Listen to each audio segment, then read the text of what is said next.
All right, Yeah, we're Phil. live. Okay. How's everybody So doing? if this guy mentions pause and pivot, it's going to be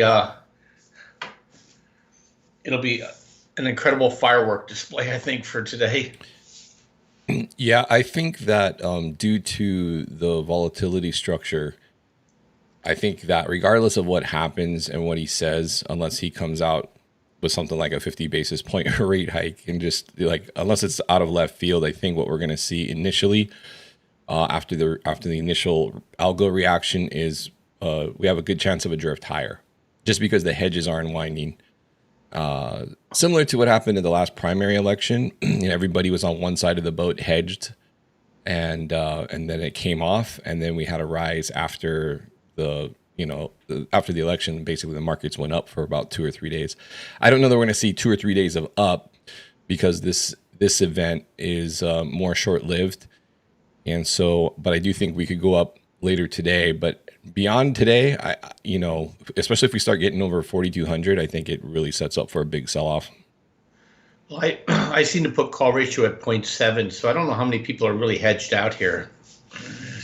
Well, the vol structure's up though, and usually when it's up, that's bullish. I don't have the chart, but I had it somewhere. Yeah, I'm positioned. I'm positioned for a move up today and a dump the rest of the week. Yeah. So basically what we're doing is we got about 5 minutes until, let's see, we got to update our countdown here. There we go. We got about 5 minutes until the countdown, or until the Fed announcement, and then I'll read off just what the headlines are telling us, and then we'll see what the initial price action is on the chart here. What we're looking for is basically a range to form, and then if it's a small range, we'll wait till the presser to finish the range off. If it's a big range, like violent range off the press or off the announcement, then that usually will put in the low and the high. Then from there, we box that out and we wait for them to break one side. Typically what they do is they break one side. That's the tell for the larger move. They'll come back in toward the middle of the range just to back test and then shoot up to wherever the break was, either back up or back down. So that's kind of the game plan here as we wait for this announcement. But again, we think quarter basis points, all but baked in, all but guaranteed. That's what the Fed Fund futures. And interestingly, the Fed Fund futures, Bob, are basically, yesterday basically said that that's it. Like if you look at the forward future rates, they all nosedive. So they think this is the last hike.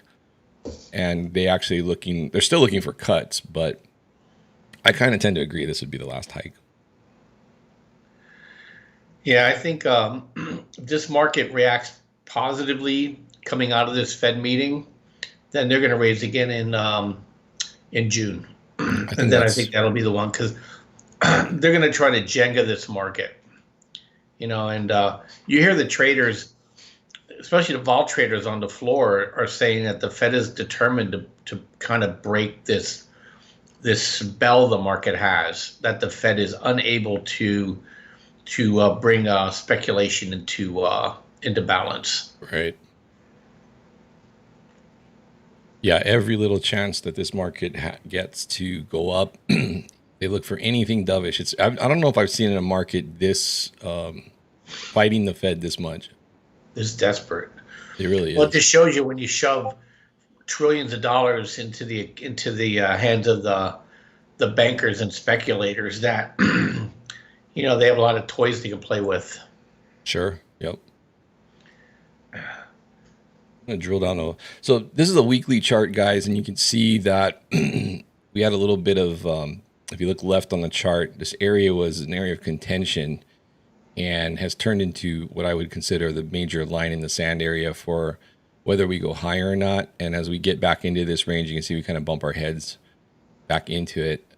So that's why especially if we take out these prior swing highs here, this level here, 42.34 on ES, if we get up there and we take that out, like we come up, we wick that, get to this midpoint, come back in, that's going to be, to me, really juicy if this market has one last push up into it.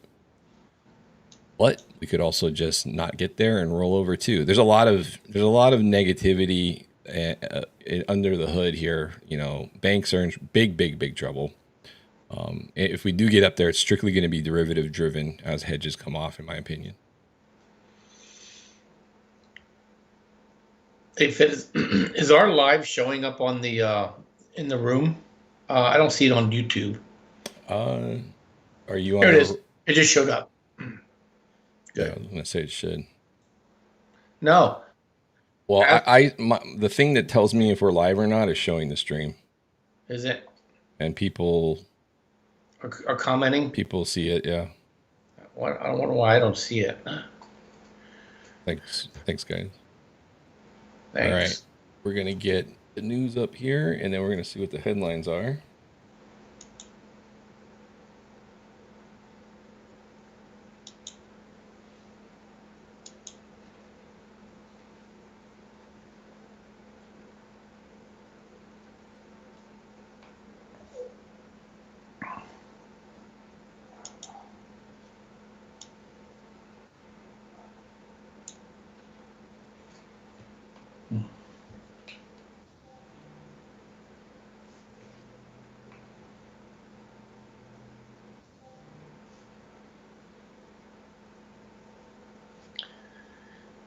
Got a minute to go here.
All right, let's switch this to a 5-minute chart. Here we go.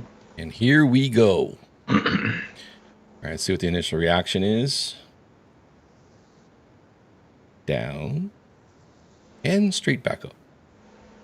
Gotta love these 10-point instant moves. How long are you going to give the range for, Phil? It really depends on how violent this move is. It looks pretty violent. You know, you can't discern anything within the first 10 minutes, in my opinion. So far, 20-point range. 25.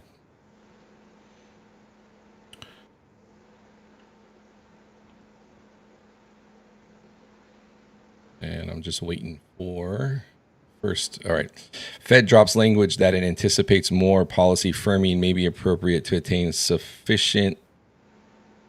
What's it say here? Sufficient. May be appropriate to attain sufficiently restrictive stance. They got the 25 basis point hike confirmed. Okay. Here comes the dump now. Okay. A little hard to see the. There we go. All right, let's get rid of the countdown ticker for now.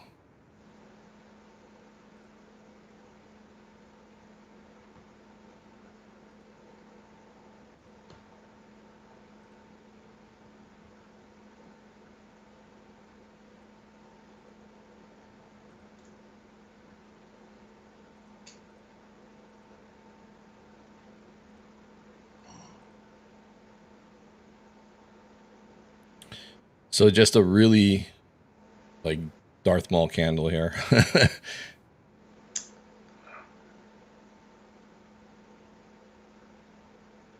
Yeah, let's check on Mr. BTC here. Well, you know, Bitcoin's been kind of chopping around in this area. It was chopping around this area last night, so I don't know if I'd call that dropping just yet. If it starts to roll over and starts breaking down below 28,200, then maybe so, yeah. Yeah, so this might be the range all we get until like the presser, like this market's waiting around for the presser. There really is not much in the way of headlines here. Fed says tighter credit conditions likely to weigh on the economy, hiring, and inflation. The extent to which more firming needed hinges on the economy.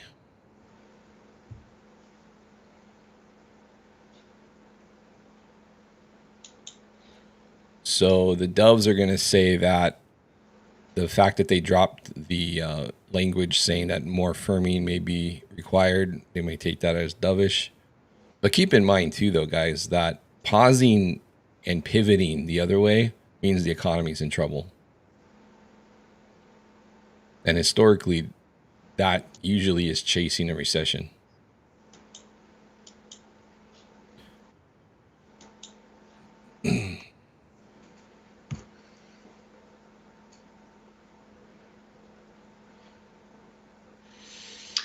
Well, the small caps are giving up their ramp at the moment.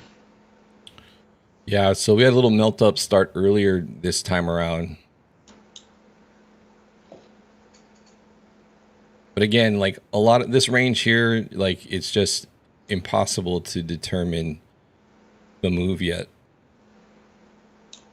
Right now, we're establishing the post announcement range.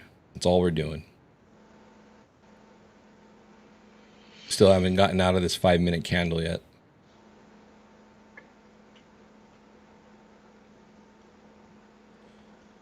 Yeah, that doesn't surprise me that VIX dumped. But these are levels that you go long, swing long on VIX. Give it time.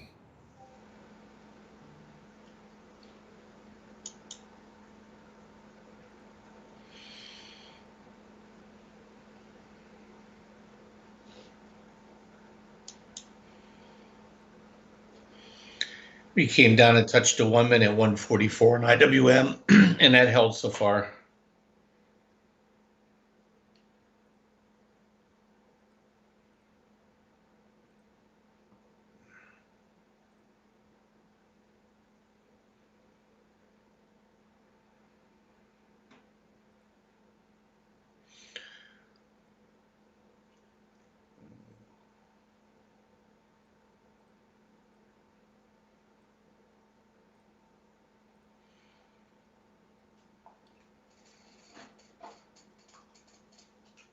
I'd be more impressed if we start breaking some 144s and some moving VWAPs.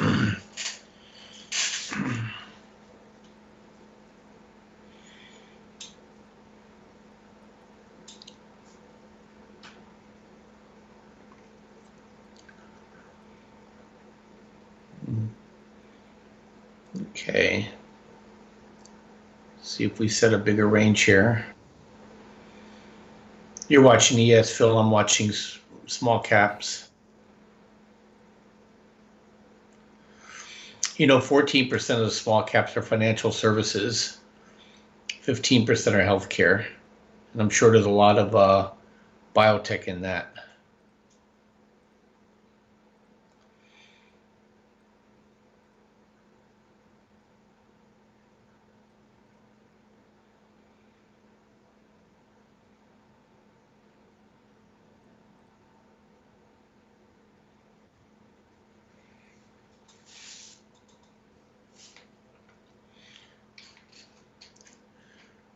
Did they say anything in their statement about holding for longer, or just we're not going to continue? No, that's that's all I saw there. It's very brief. Been noticing that lately. All right, so we're just waiting for the Fed presser now.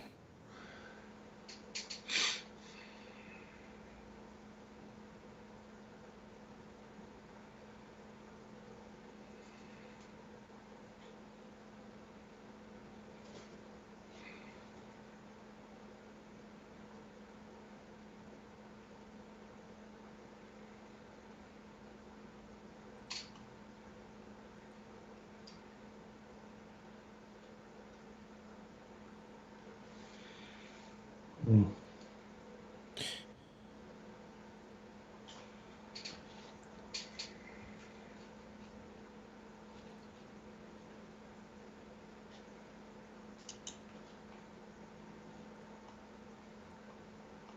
All right, so we're down about 5 points from the rate decision.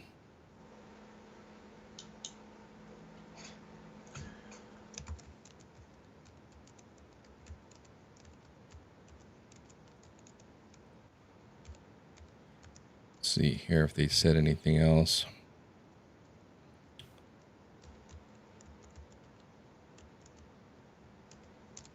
So basically, they've raised a quarter point. We're at 5.25 on the upper bound of the rate, and they've signaled that additional firming hinges on the economy. And now we wait for the presser.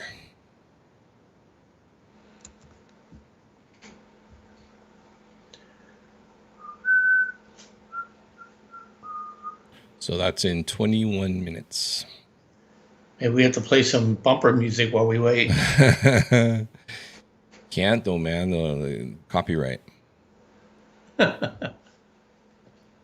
Fed says job gains have been robust. Inflation remains elevated. That's the thing. Today we had ADP, which came in twice as high as what they were expecting. So that's going to keep the Fed hawkish too, because they want jobs to cool off. Yeah, the job openings was kind of hot too.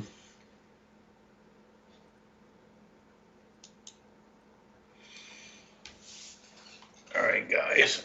Guess we'll take our naps here and wait.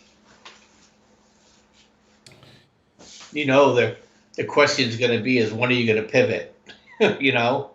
Yeah, this now becomes all about the presser.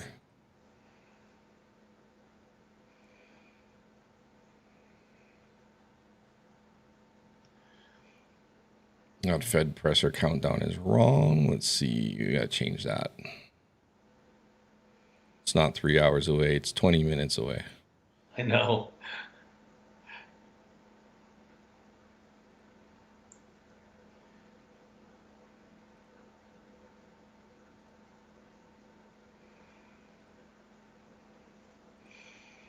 Now they're just chewing up everybody's theta that went 0 TTE today.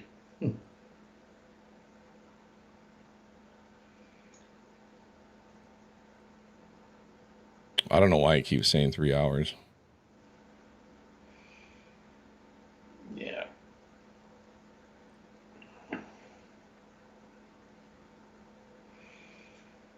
Hmm.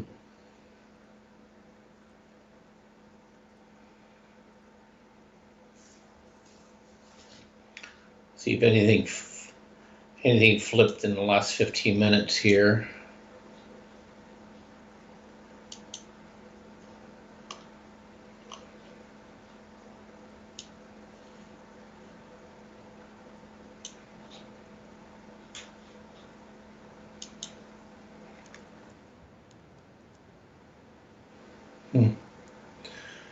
FAZ is moving up a little bit.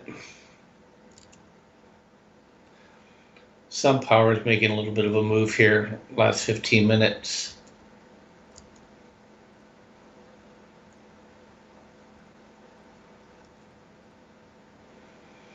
SALV is making a bit of a move. So is DRV, which is the real estate bear fund, is moving higher, Phil.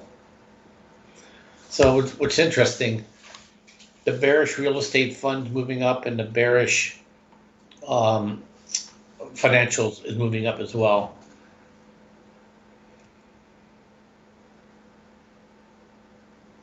CTRM has made a big move here in the last 15 minutes. And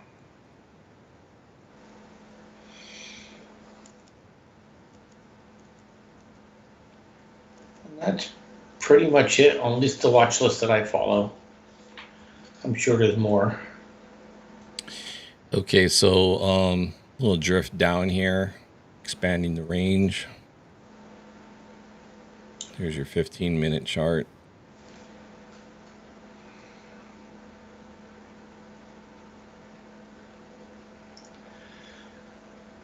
Okay, that's what everybody was waiting for, the Fed to pause. Where's all-time new highs at? Oh, quite a bit higher. I'm teasing. 4884.75, but you got to get through. This is giga resistance here.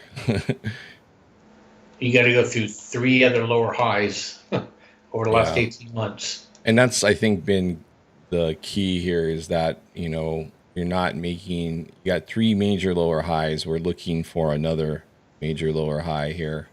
Right here, actually. You know, this could hold. This could hold, and we don't get there. There's a gap here on ES up here at 4,300 plus.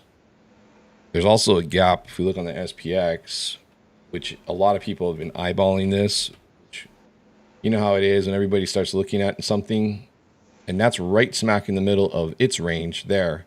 So, maybe we don't quite get there, or maybe we get there and then take that out and take out that high. But, getting that gap fill cleanly at this point with everybody looking at it seems less likely.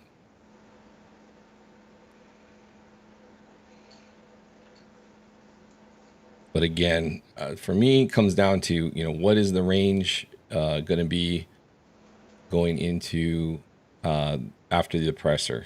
What is that? So far we have a range from 41.22 up to 41.42. Not very big at all, actually, for FOMC pressers as of late. The other thing we got to listen to is QT on the balance sheet.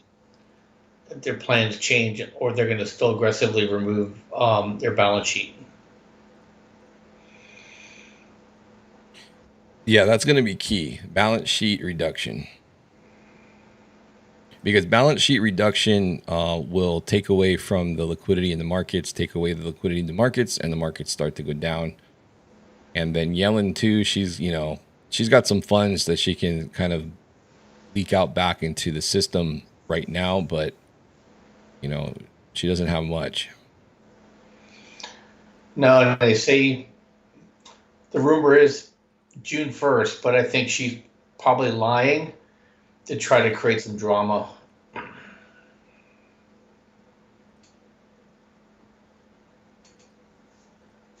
Well, mostly everything that she says or forecasts becomes wrong, so.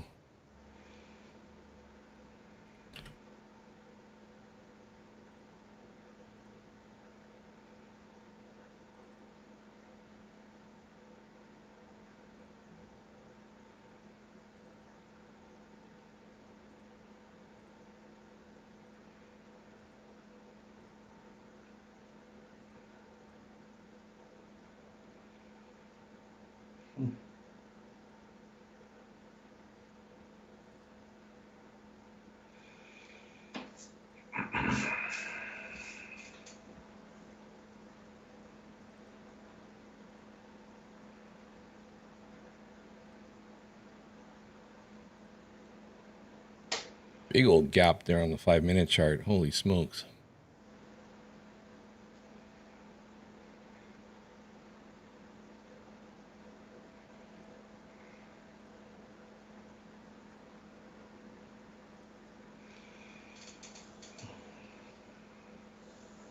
That most likely will get filled back in.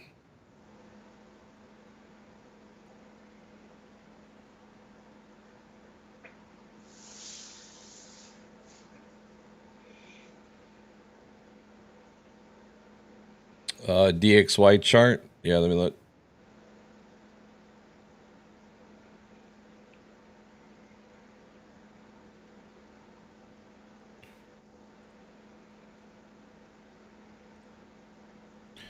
Yeah, dollar's bidding up here a little bit. One thing about the dollar is that it's taking out this major swing low here.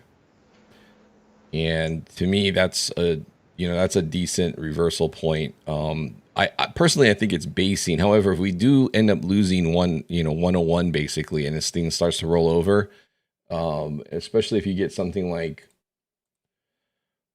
where, okay, this is like, so let me get rid of the magnet here. So this is like support, right?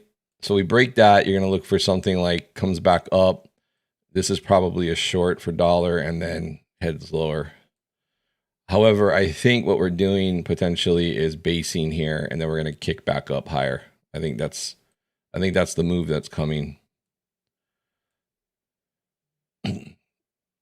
This first area here, 104, that's going to be pretty stout resistance initially. But you start cracking above this candle here, that guy, you start cracking above 106. I don't see any reason why we don't go target these highs.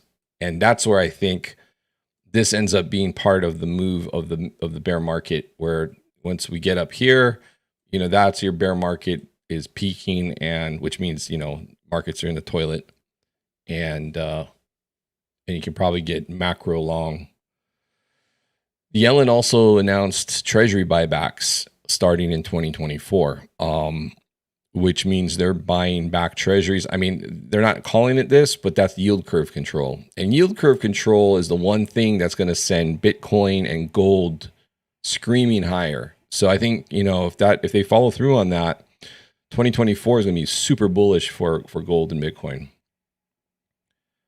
They're just going to absorb that type of, because that's just, it's another, whenever you start instituting yield curve control, you're sending money out into the system. Yeah, just in time for the elections. Big surprise, huh? Yeah, and last time they did do that before. I think 2000 was the last time. But again, I think they see the financial difficulties. I think they do see a big bear market, and the Fed's telling you we're getting a recession. They're announcing 2024 yield curve control. Essentially, they're basically telling you without telling you that we got a bear market coming.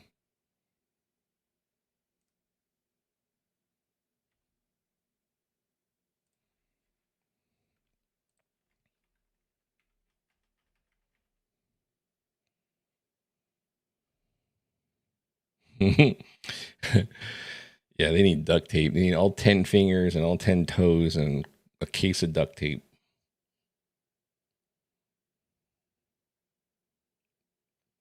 Okay, yeah. It doesn't surprise me, actually. Let's take a look at gold. Gold futures. Gold is liking what it's seen so far. I think gold is just getting started on a very bullish run. Not to say we can't roll over. If things do roll over, like if you look at what we're up against, basically with Yellen and she's going to have to start issuing debt. Look at this move here from the beginning of 2022 down into September. I personally, there's a weekly chart. I think this is what's coming next for the market, something like this. And, everything pulled back, right? Everything except maybe Caterpillar. Yeah, S&P 500 pulled back. Bitcoin, big pullback. Bitcoin is the most volatile. But I think that's it. That'll be the final dip for gold and Bitcoin.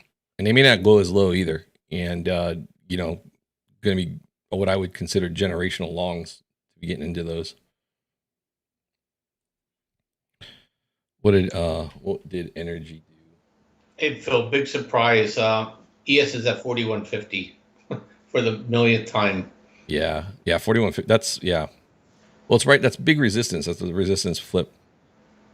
Energy did really well, though, while everything else was going down. Energy went up.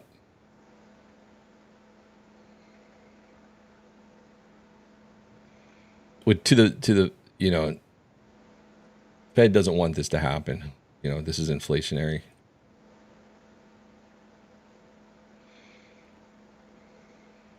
All right, back to the star of the show, ES futures, the S&P 500 futures.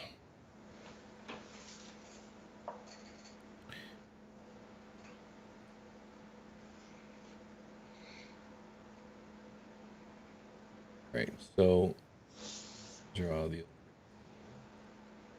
this is our announcement range.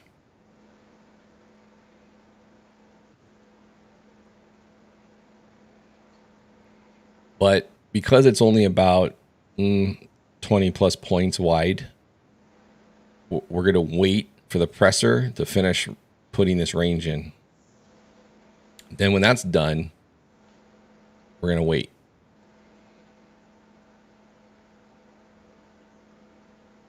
If this was much wider, like, 60-point range or something like that, then I would say that's the range, especially if we came back to the middle. But yeah, Bob, we're basically right back towards the when they announced the rate decision. Yeah, it's pretty amazing. All this did was clear some stops and stuff like that. Now, I'm not surprised there's a bit of a drift up here because I think there's some initial releasing of hedges going on.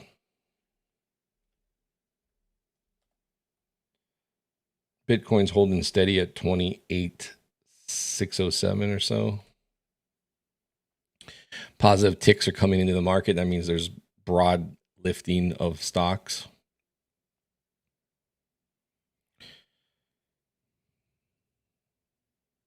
Natural gas. We can take a look at natural gas.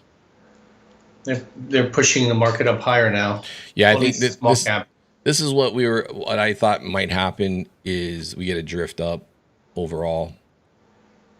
And I wouldn't fight that drift too much, but especially, what I've noticed, if we get a positive presser, positive day on Fed day, it's the next 48 hours you got to be leery of. And the next 24 hours, is game for putting in a top.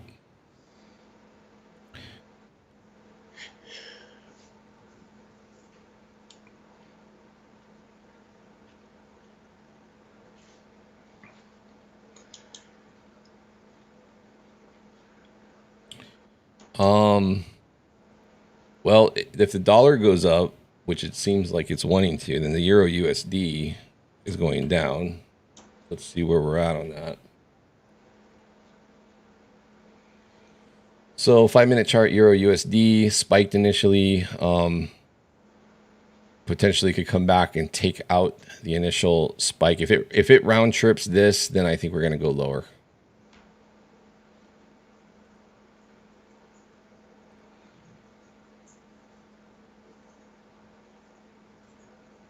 The initial reaction on the dollar is down, but you can't really make heads or tails of this yet.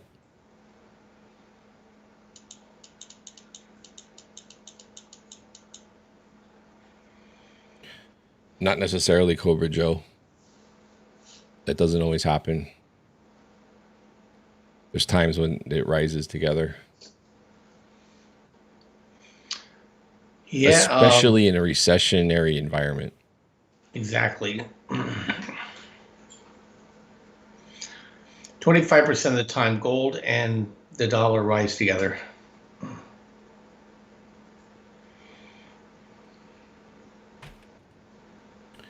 BTC USD holding up pretty good.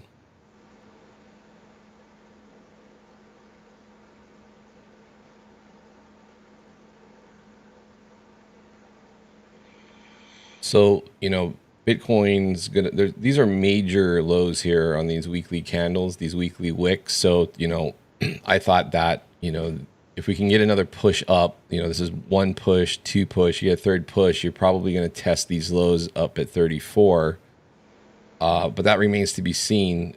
Like I said, if the market starts to roll over a la the first quarter of 2022, so is this. Right now, this is your bull market high. I'm just treating this as a bear market high, which means a lower high. I just don't think we're just going to be taking off for another bull market. Bitcoin would have to completely decouple and be just day after day completely ignoring the S&P 500.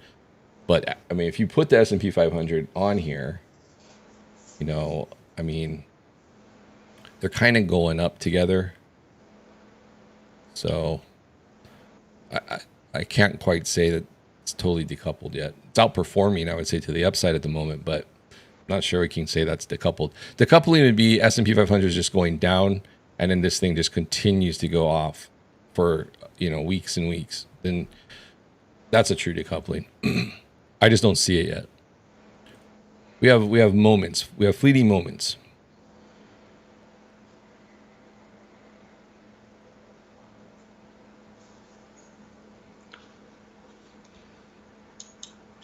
I do think that most, if you look at the crypto market, especially altcoins, and you got some of these meme coins that are still, going crazy, that we haven't seen the end of this yet. You just, there's going to be the winter, the crypto winter hasn't really come. Started to, it hasn't really come. You got to get to the point where all of those crypto charts are just basically flatlined.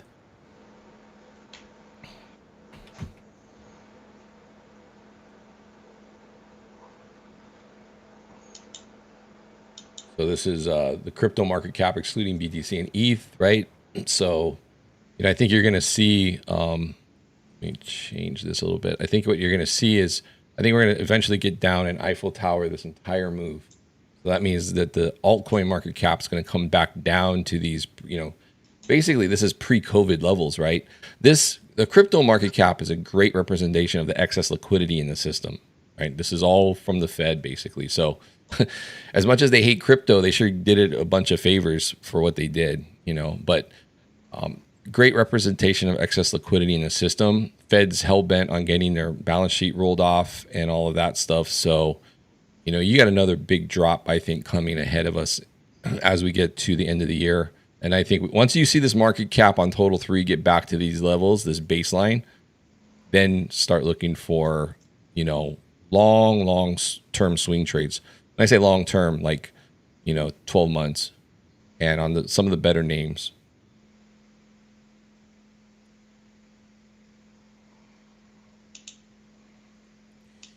All right, so we got about 50 seconds, and we'll bring up, we'll see. He'll start talking, and we'll get the announcements here in a second.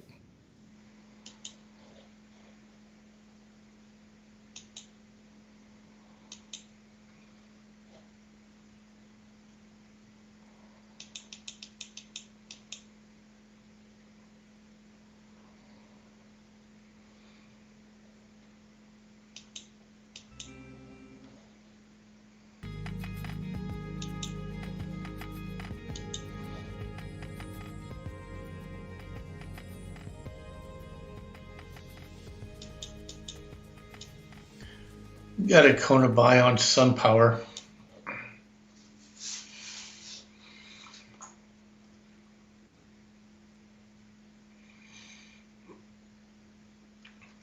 That thing started off strong, but fell off. IWM fell back into the range, Phil.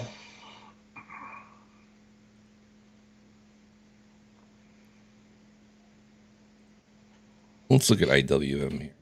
This is the Russell Small Caps. They've been having a good time today. Well, yeah, they're expecting pause, then pivot to save the banks. Good afternoon.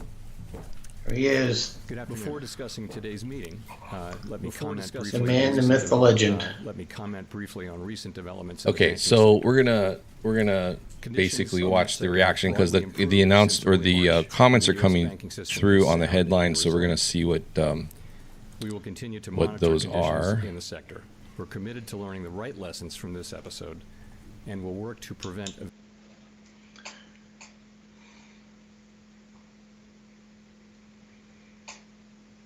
So initial reaction negative from the comments here. This is now what we're going to get into here is he's going to say what he's got to say. We're going to get the headlines here in a second. And I think what we'll see is once the hedges start to release, we're going to see some up pressure.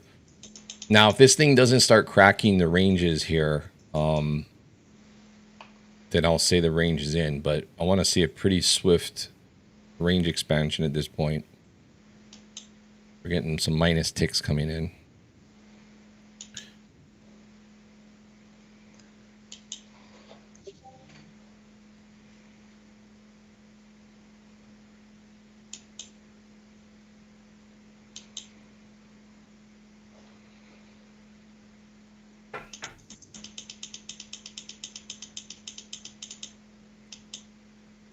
You're welcome, Cobra Joe. And if you guys don't mind hitting the like and subscribe button, that would help us out a ton. and notifications to all. That makes a big difference on those algorithms. Because we're just doing this for the love. Yeah, definitely not for the compensation. No.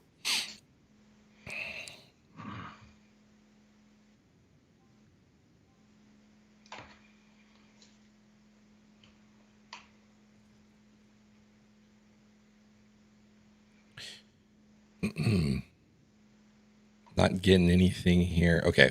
Powell says conditions in the banking sector broadly improved since early March. What? Man, they must be worried if they're going to lie like that. Pinocchio.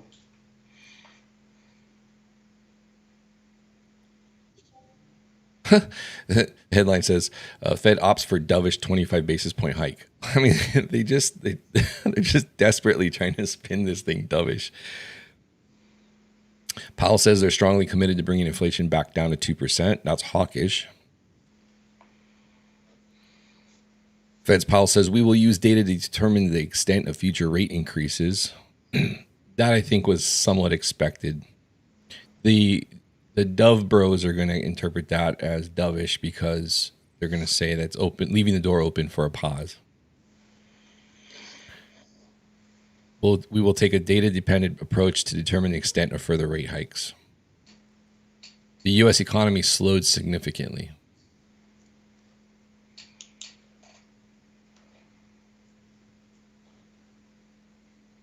Well, algos don't like something he's saying.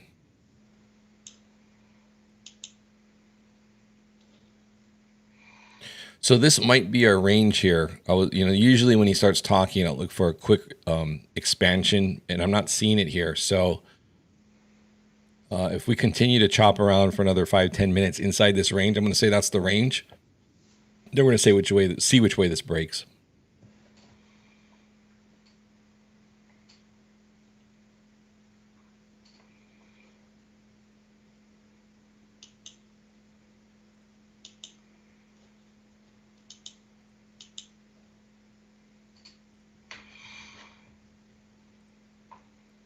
So I'm just drawing the midpoint of the range because a lot of times what will happen if this breaks down, it's going to come back, and then we're going to look for this to hold.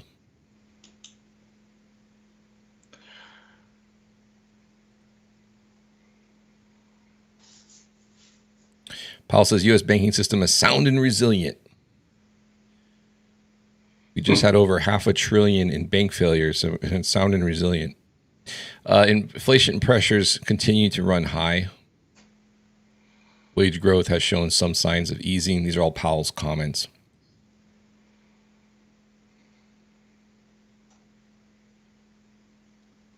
Powell says the pace of economic growth in the Q1, the first quarter, was modest despite a pickup in consumer spending.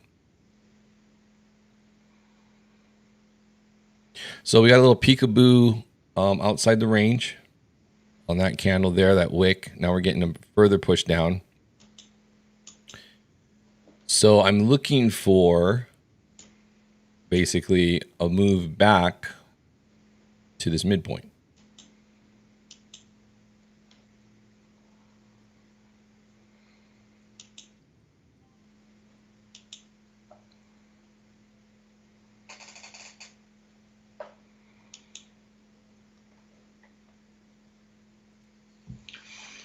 Interesting. This happened before. And then when he gets done talking, they try to do an end of the day ramp, guys. So just bear that in mind too. And this could be still range expansion.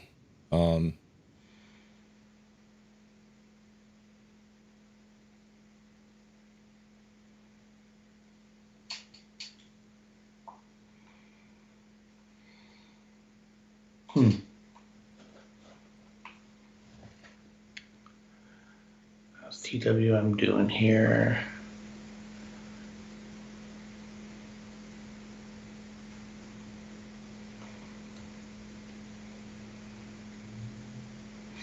The Qs just went red.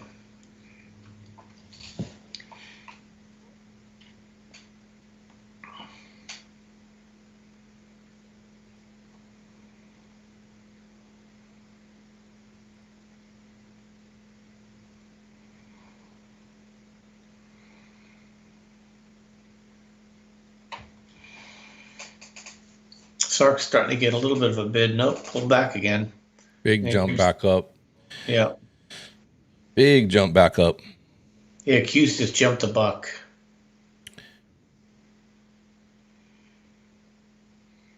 The trickier part is when we start with a tight range is whether or not we still consider part of this the range expansion. I'm kind of thinking this is still part of the range expansion myself. Wow. Look at this move on SPY.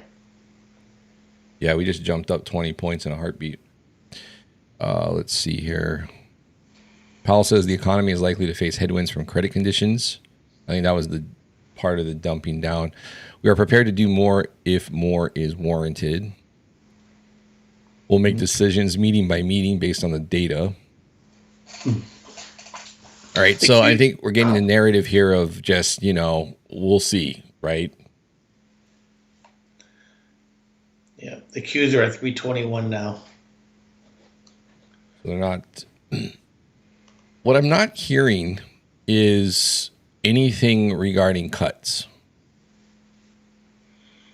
No. Powell says is Fed strongly committed to fight inflation and sees a long way to go.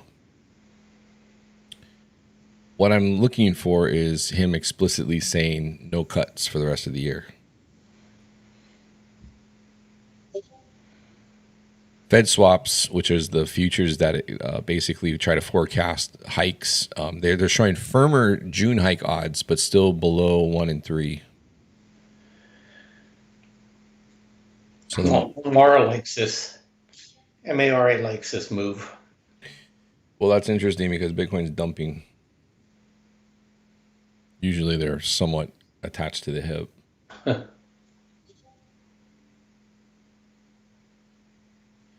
Powell said a decision on the pause was not made today. There you go. No pause. Well, the Dove brothers are going to say, well, he didn't say no. He didn't say they were against the pause.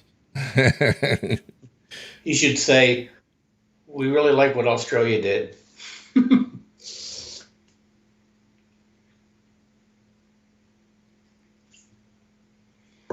Okay, here is more expansion. Just popped. Yeah.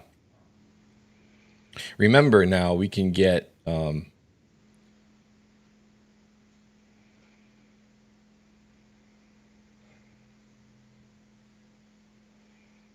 Wow. There you go.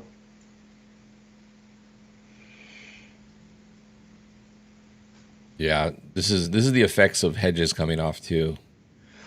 I told these guys yesterday we're likely to erase that whole sell-off from yesterday, Phil, and we just did. Yep. There's a gap up here on SPY that I think they just closed. Let's take a look. We're pretty close. Let me go over there too. Not quite. Pretty close. Let's see, where's that gap at? 414.77 to 415.52. Yep. I wouldn't be surprised if we got there. Yeah. I think this is so going back to the range, guys. I think, this here, we're just going to call this the range now.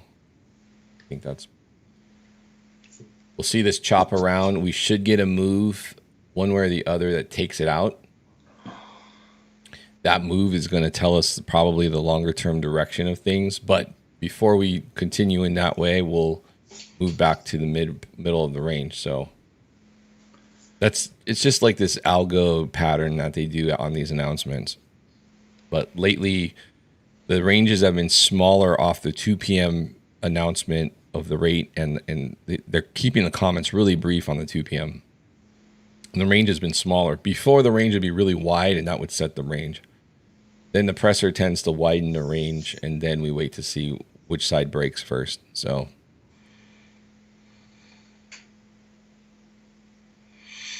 We're back under 413 now on SPY. yeah, that was your presser range expansion to the downside and to the upside.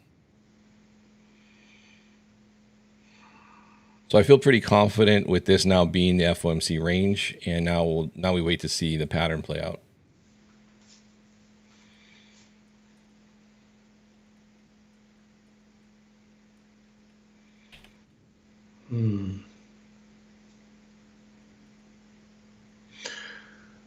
Whoa.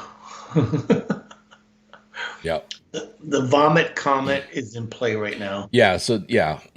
So that's your range expansion. Okay. So now from here we're gonna see which side. Wins the game. If the hedge bros are right, and then the hedges unwind, and eventually this comes up, takes out that high, we'll come back in. You'd want to get long in here, and then rally into the night.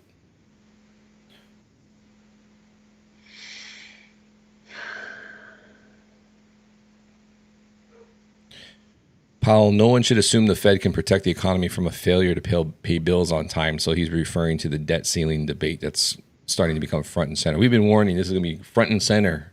It'll be a hot topic over the next few weeks. Yeah. It is essential that the debt ceiling be raised in a timely manner. You know why they're worried about that, Bob, is because if the credit ratings go, the banks, not only are the banks in trouble, they're probably done. Yeah. And he knows that it's going to be they're going to have to print. The staff predicted a mild recession in general. However, my forecast is for modest growth, not a recession. That means that 1,000% guaranteed we've got a recession coming. Yeah. It's just so funny. The Kramer effect.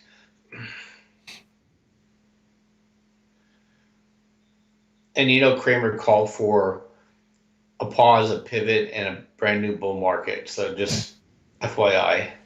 Well, then he doesn't know what he's talking about, because a pause and a pivot don't come with a brand new bull market. No, but his handlers are telling him so they can get more retail to buy. Sure. He's not an idiot. He's just a crook. Powell says economic consequences are highly uncertain if there's no debt deal. Well, I can tell you with high certainty it's going to be a mess. Yeah. Let me help you, Jerome.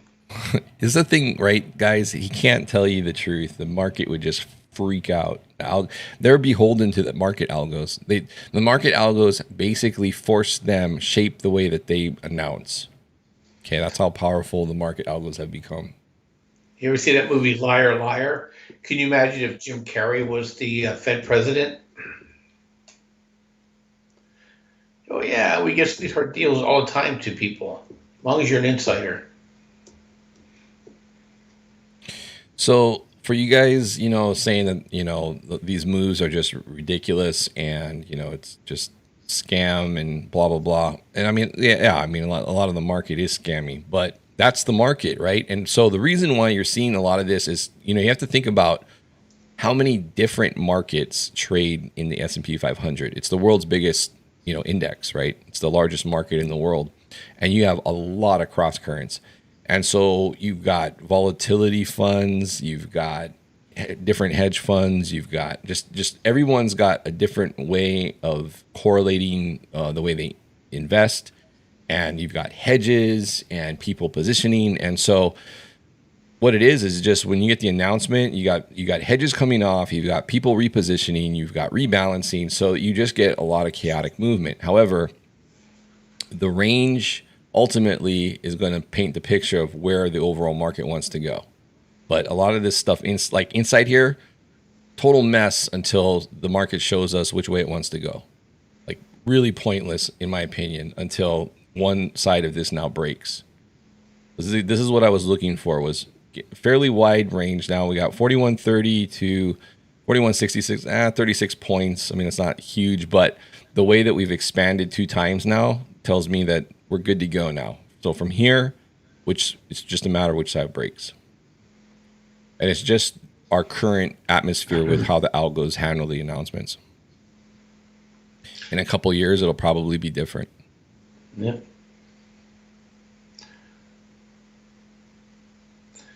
We're just hanging on the 144 and the 1 minute on SPY, Phil. Baby doesn't want to leave home base. Moving VWAPs at the same place. Powell says many banks are now focused on liquidity. You think? No shit, Sherlock. I don't have any plans for additional bank consolidation. Oh my gosh. Today's opposites day. I know. You don't have plans, Yeah, but you the don't have market has plans. plans. You don't have Okay, plans. so we're going to get a recession. We're going to get bank consolidation. Yep. Yeah. If they didn't want bank consolidation, he would be pausing. All right. Yeah. So, Phil, we should invent a chat GPT called Fed Translator. Take everything the Fed says and do the opposite. Just translator. What he means to say is you're forked. What he means to say, put all your money in JP Morgan Chase.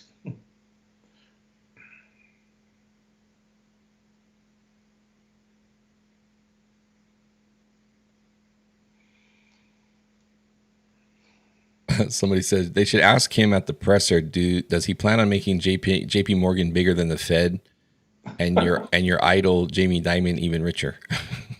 That'd actually be funny if he actually got real questions. Yeah, that should be my law. Random questions from the audience.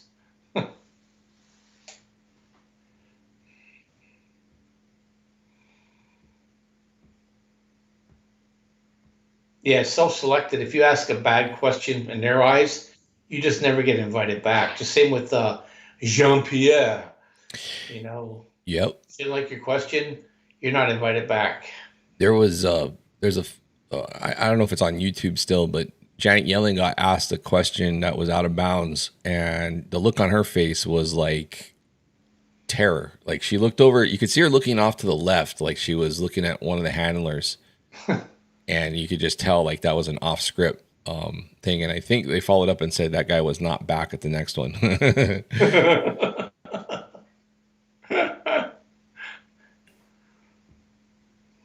Yeah, I think they have to all submit questions ahead of time.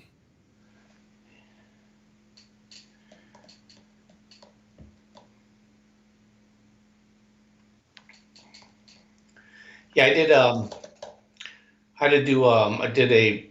I don't call it presentation. When you go to the planning commission, you get your 3 minutes of fame, and you got to fill out a whole bunch of stuff about who you are, and then whether you're for or against it, and you better not lie on the sheet. You know what I mean?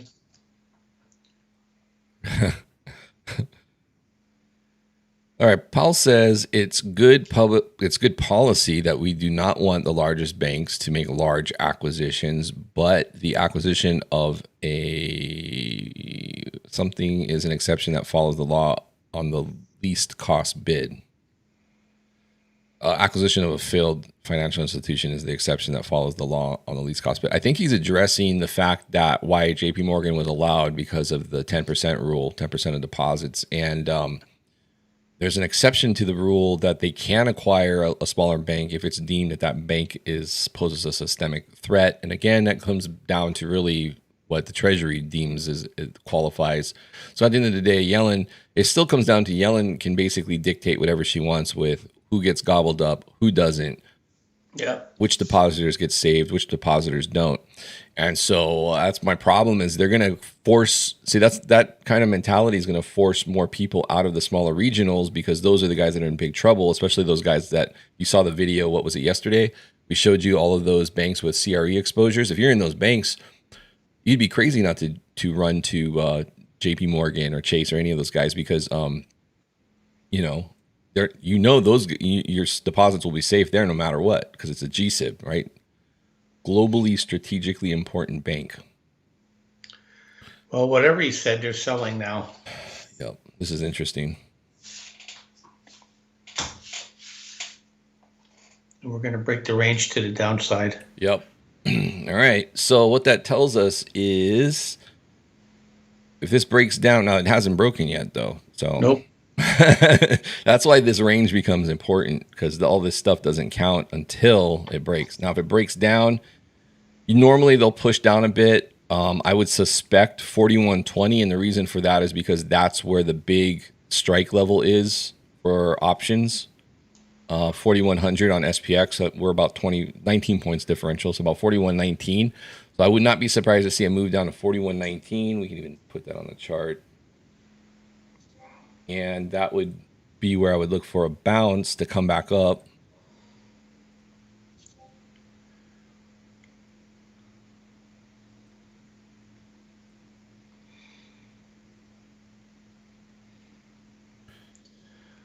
They're definitely keeping the zero TTE options plenty liquefied, Phil. Look at that move back up. Yeah. Powell says more data will be required before we can declare that we have reached a sufficiently restrictive stance. So now he's waffling on whether or not they've gotten to a restrictive stance. That may be why the market's split lower. Hard to predict how much credit tightening will replace need for any further rate hikes. And that's the thing. They want ultimately the credit tightening to.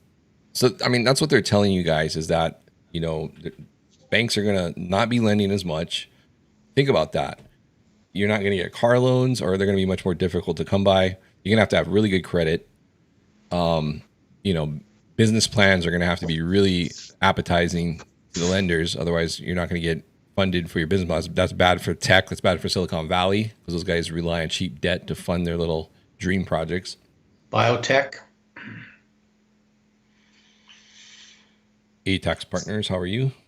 Thanks for tuning in. So, Phil, one of our customers says his bank is no longer doing personal loans at all. Wow. There you go. That sucks too, because if you're trying to consolidate debt, trying to be responsible, makes it difficult. Yeah. Though most people with personal loans aren't consolidating debt, they're just adding to it. Yeah. Wait till I think the Bay Area is going to be an absolute disaster. I agree. Well, what was it? Nordstrom closing 2 big stores in downtown San Francisco. They're over it. Like Anthropology closed too. So yeah. It's going to be a wasteland. Nobody's going to go there for tourism either. I mean, it may be the first city to go from being extraordinarily rich to bankrupt.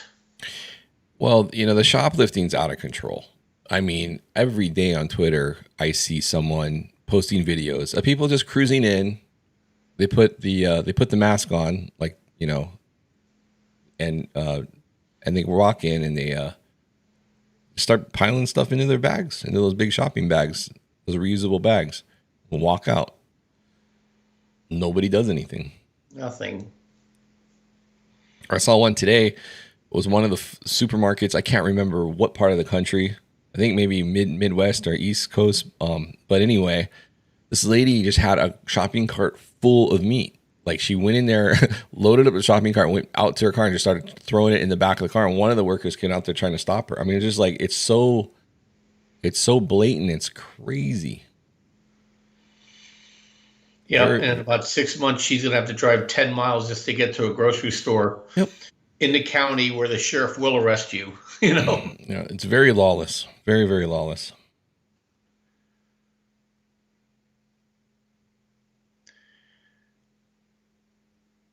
Yep. In about 2 weeks, we're going to get an immigration surge too. You know, it just the social compact's going to break down. I'm just trying to figure out what city goes first. You know. Let's see who asked about oil. Feral Hog. You sound like a wild guy. I think actually this structure here at the higher low potentially could just bust up out of here. You can almost make an argument for a cup and handle right here. So easiest thing you can do. I don't have our indicators on here. I'm just looking just at naked charts. But I think once you start popping over that trend line, you can make an argument for retracing some of this move. Obviously, you're going to have resistance up in here, in this area. But if it reclaims that, and then you also got a pocket in here too of resistance. Yeah. But I think you get it back above that. Watch out, because then this whole area up here, in my opinion, I think this whole area can get backfilled. So that's, from 70 on up to about 71.50 or something like that. Yeah.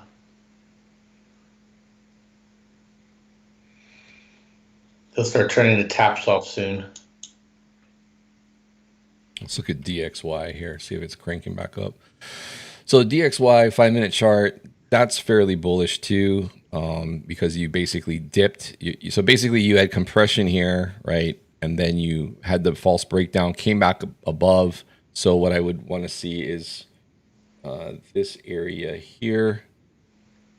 Want to basically see that hold as support, more or less.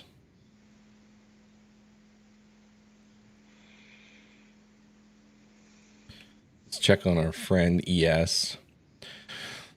Still suffering through the mental illness that is the algo washing machine. But make no mistake, that is now the range. Personally, I think that once he stops talking, hedges come off, and I think we see this thing drift up, and then we're going to get that initial break higher. But I will stand to be corrected if this does end up falling back through and taking out that 41.31 level.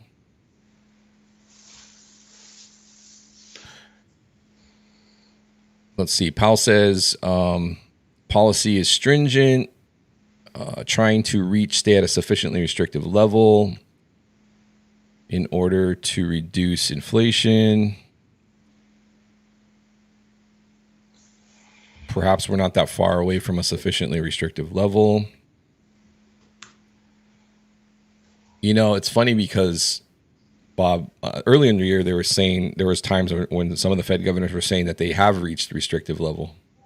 Yeah. And now he's saying, nope, we're not there yet.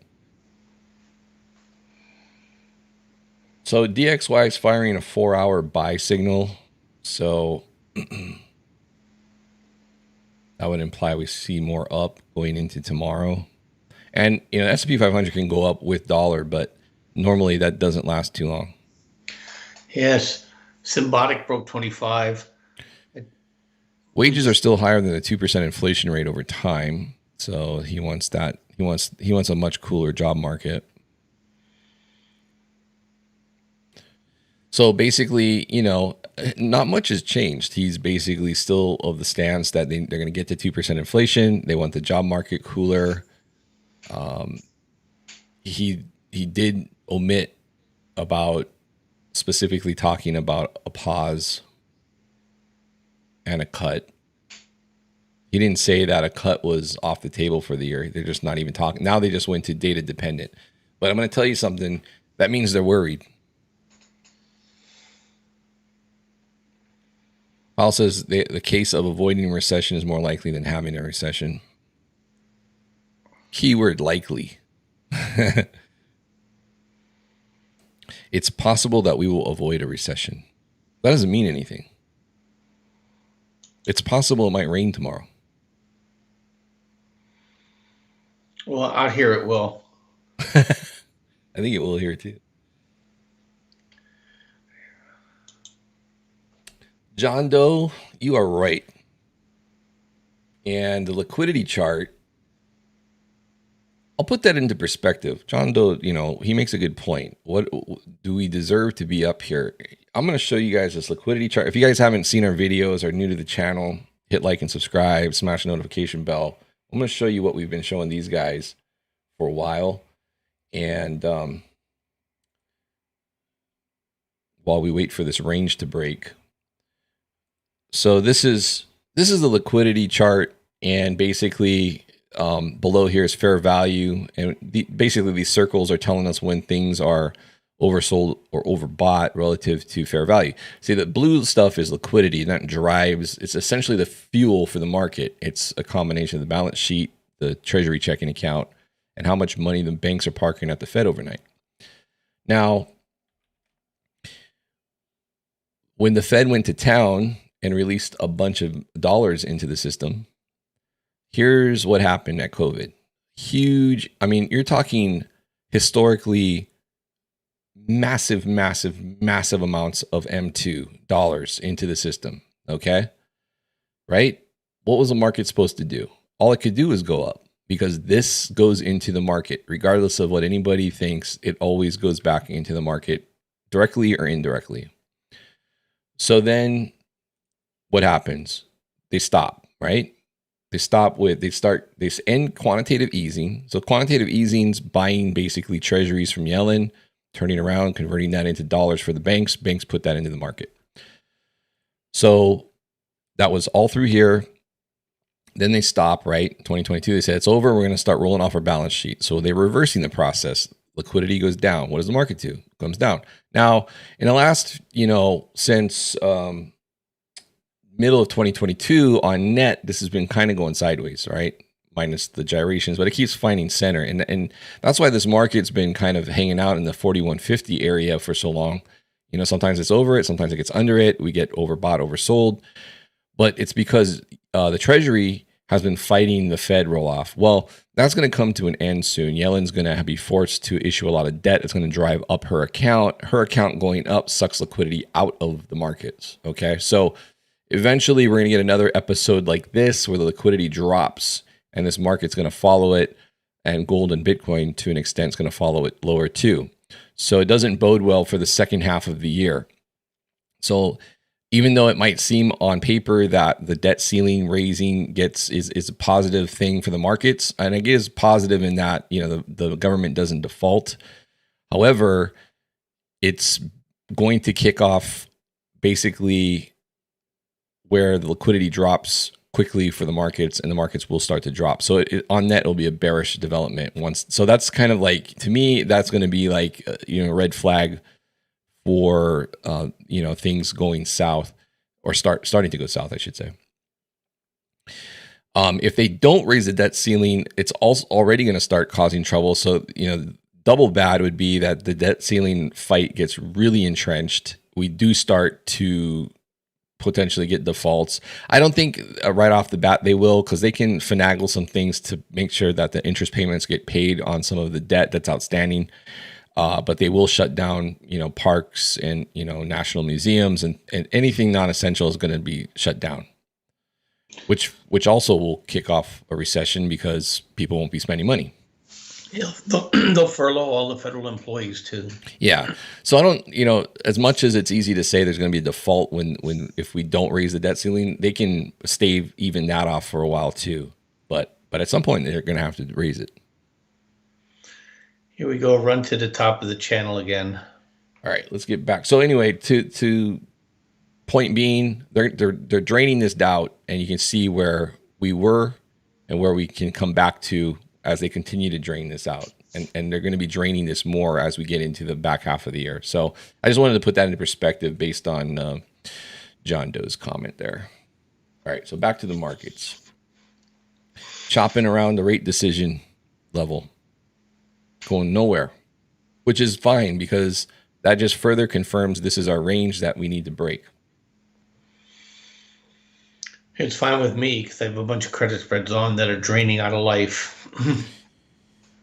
Cameron, that 15K area is a great candidate for a low. And I think I think if you get back to 17 and under, I think you just have to start programmatically adding to your long-term allocation versus trying to guess where the bottom is, because anything in that zone is going to be, is going to have huge returns going into 2025. They've essentially announced yield curve control with the Treasury buyback program they want to implement in 2024. That effectively is yield curve control. That's what Japan's doing. The government's buying its own bonds, and they're doing that. They're announcing that because they know they can't have interest rates flying off the handle now. It's unsustainable. I'd like to know where she's going to get the money to do that. Yeah, well, she's going to get the money. It's from the Fed.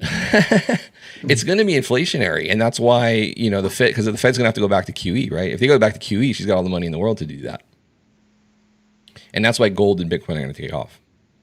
Whoa. All right, this is kind of important here, guys. This we were top of the range to the bottom of the range like in a minute. Well, that's the second time we've banged that. I think this thing, when he's done, may dump, Phil, not go up. That would be, I'm going to say that would be not the way I thought it would go, but you just trade it. And if we do dump, then I think look for 41.20, 41.19 to hold, come back up. Think people are going to think this is safe, and then it dies. I think the market's getting really good at topping Powell into his pressers, for the weeks ahead, because that's what happened last month too. But who knows? I think you're right. Just play the breakout either way. Yep, that's what I do. Just gold's not happy, and BTC USD, it's not happy. So it came down to 28.2, not the low of today so far, but they're not happy. They're not happy. No, I'm seeing the turn on all the watch list stuff too.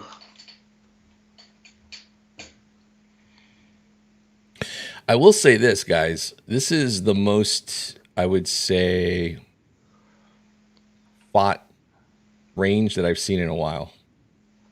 Usually we're getting a direction now. They're about ready to tell us that this market wants to go short. Well, we just broke the range again, down. Nope. No? Not quite. I guess I'm on SPY. Let me look. I will say this: you can get buy, like you can put buy orders, and this is mostly for futures. You could put buy orders down here at the very bottom because you can have a really tight stop. And the way that this thing's bouncing around, you can get 4 or 5 points really, really quickly. Because they do like to game the edges of these ranges once the range is established. Yeah, 410.29, Phil. Came down to within pennies of it. And if you do that, you got to go a little bit above inside because they like to tease you right at the edge of it, but not at it.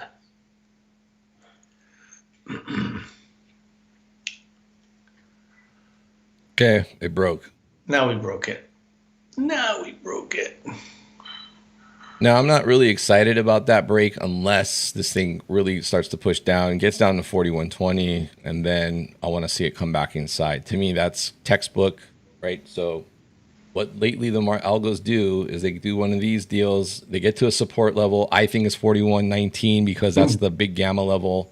It comes back up. Everybody thinks, oh, head fake. You get back to the midpoint of the range, and then later on, this could be over the next day or two, sayonara. But typically, this is where if we start to get some of this acceptance lower and it comes back inside, this is where you look to get short. Well, here we go. We broke 410 on SPY. If 41.19 doesn't hold, I look for 4100.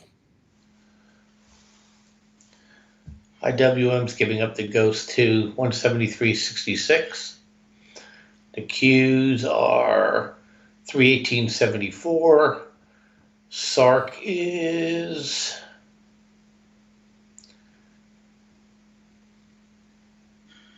45.75. If SARC goes green, then I'll be impressed. Right. Let me see if there was anything specific that he said.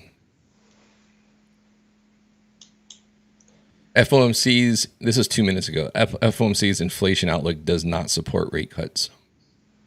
Ooh, bingo. There you go. That's why it went down. Bingo was his name. Powell says we should not even be talking about a world in which the U.S. doesn't pay its bills. Well, now you know that we will be talking about that soon. We never pay our bills. We just print more money. If inflation stays high, we won't cut rates. Well, I'm going to tell you what, there's some stock market drops, you're going to be cutting rates. In a heartbeat. That's all that matters. That's why it dropped there, guys. Because the market, it looks like to me, the market was looking for the rate cut. Remember we were saying earlier, he hasn't mentioned that at all. He waited. The rate cut boogie, baby. He waited till 40 minutes into his presser to address it. That's pretty wild. I swear, they were probably like watching the market. They probably asked ChatGPT, when should I give them the bad news? Yeah. You should give them the bad news 40 minutes into your presser.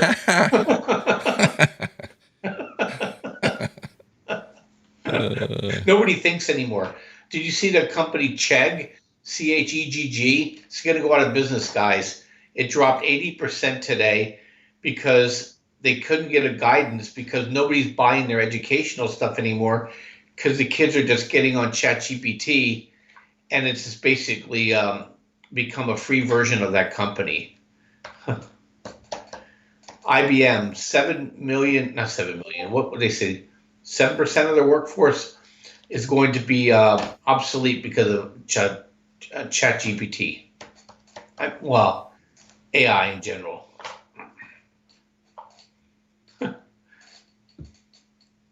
So,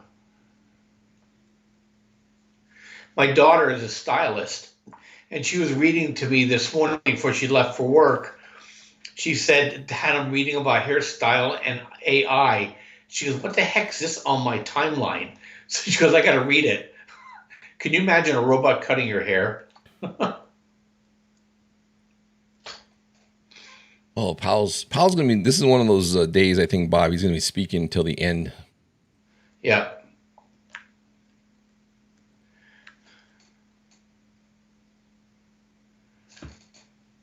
So the market has spoken. The range is broken. I love that. I love that, Phil. You're a poet, and you don't know it. Powell says the Fed's attention will now shift to credit tightening. There you go. Well, I'm supposed to be the pithy one here, Phil. Some softening in labor market, but still too strong. Yeah. Prices and corporate margins will fall as goods pipelines return to normal. Wage increases need to be closer to 3%.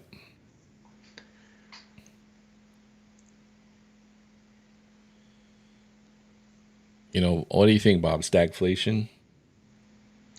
Yeah. I'm going to start looking at my long-term portfolio, see how this is being affected.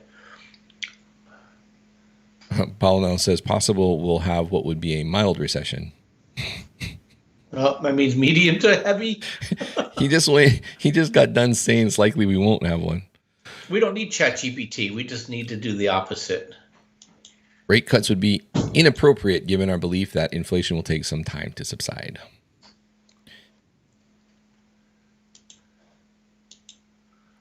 Large bank deposit flows have finally leveled off.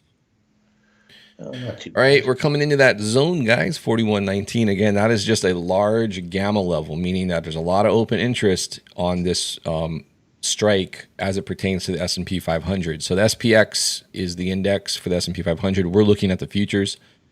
Futures are about 19 points or so higher than the actual S&P 500. So 41.19 is basically the equivalent to that 4100 level, round number. And that's where all the open interest is. So like I said, as I sketched out here, I'm going to leave this up, see if we follow it. But looking for this to bounce. If this doesn't bounce, we could get a lower move down to 4100. That's the round number on ES. There is some support there as well. But ultimately, we would look for this to march back inside this range. And that's where I think we're going to start seeing the bears get into this and start shorting the market.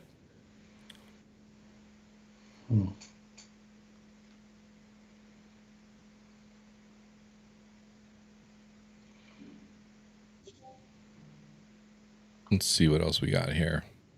So TLT is pretty flat today. I expect that should move higher if this continues.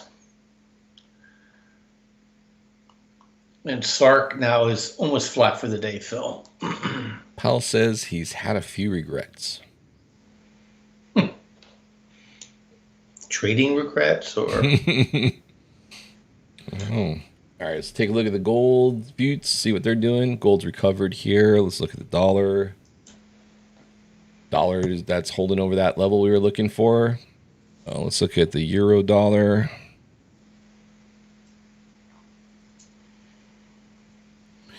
How is the euro dollar going up with the dollar? That's pretty cool. That's interesting. Oh, because the dollar just dumped back down. That was quick. All right, let's see here. Moving VWAP's at 410.94 on the 1 minute SPY. We'll see if that holds it or not. Yeah, Bitcoin's riding the struggle bus here.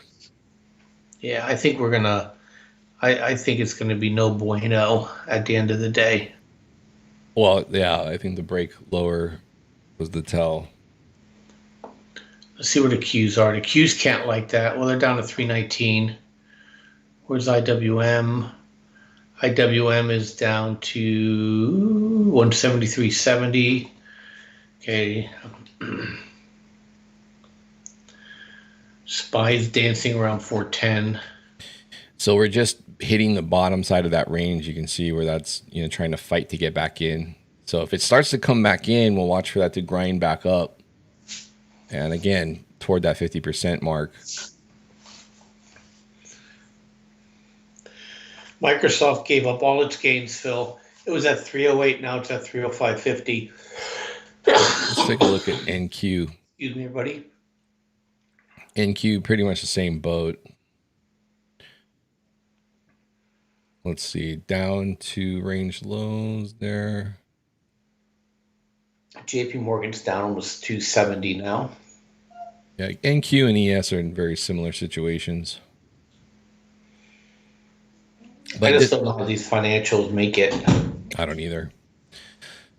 But this is very bearish. This basically tells me that the scenario for unwinding of hedges to go higher is not right now, not in the books. The only way that I would change my mind on that is if we broke this range high.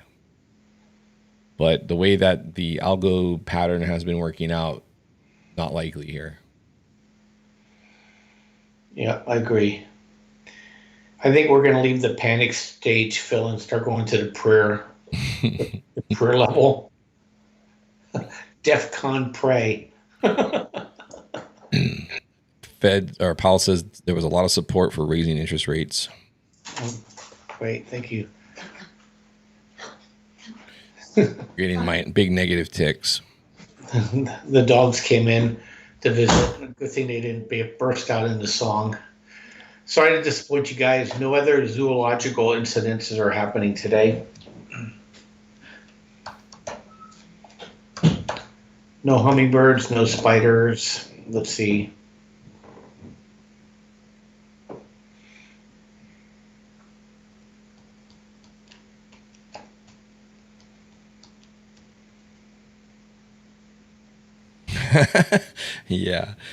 Yeah.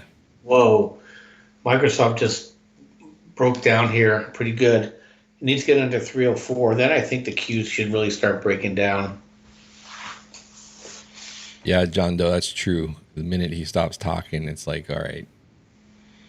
Next. Is he done? He's done. He's done. All right. So now this market, the algos are no longer listening and reacting to what he's saying. So he's done. And there's that 41.19 level. We finally tagged that. This is where I look for, if this is going to hold, then we're going to start seeing a reversal. I would look for this to go back up into this range. Now, if this does not start to hold and we start breaking down and we come back up to this from underneath and reject, then I think we got 4,100 on tap. Whatever this move, wherever it bottoms, though, the likelihood is that we'll see a push back up over 41.31, and you're going to get basically a sense of relief from the market. Right now, everybody looks at this move and is saying like, oh, that's it. The market's going to sell off from here, right? If you didn't know better. I'm watching Microsoft. It's down to the 144 now on its 15-minute. So it's been trying to put a rounded top in here for the last couple days. Has a big gap down at 276 area. So massive move higher on single-digit revenue growth. I think it's one of the last hideouts.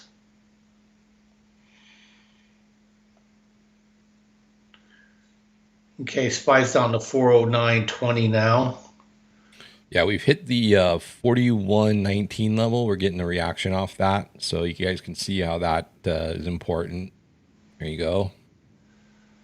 IWM 173.45. Yeah, Microsoft got a bounce there too off of that, whatever that was, Phil, that level. Yep, that's our high gamma, that's our big gamma strike at 4100 SPX. Yeah, I shot it up a point. So now, so far, guys, pretty par for the course. Like I said, we're going to watch for this to come back into 4131.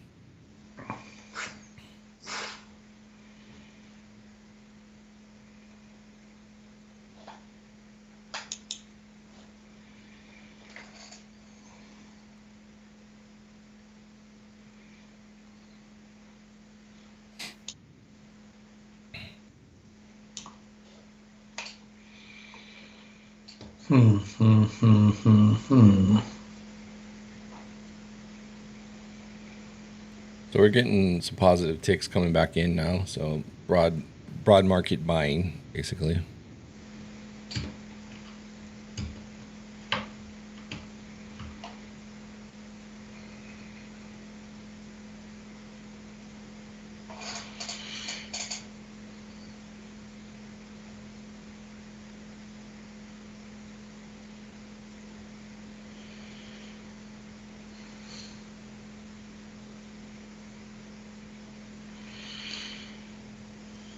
Back under 410 again. Let's see it. Nope, held. Yeah, so you guys notice let's switch to 1 minute chart. You've noticed the initial break of the range, right? Come back up, reject, finally get down to our 41.19 level, bounce, fighting to get back in the range. This is very standard stuff. And what I'm expecting is this to grind back to this midpoint of the first part of this range expansion that happened off the presser and the announcement. So it may take some time to chew on this. I do expect them to let this back in and go back up. Well, it's going to happen in the last 10 minutes, Phil. It's been my experience. Agree.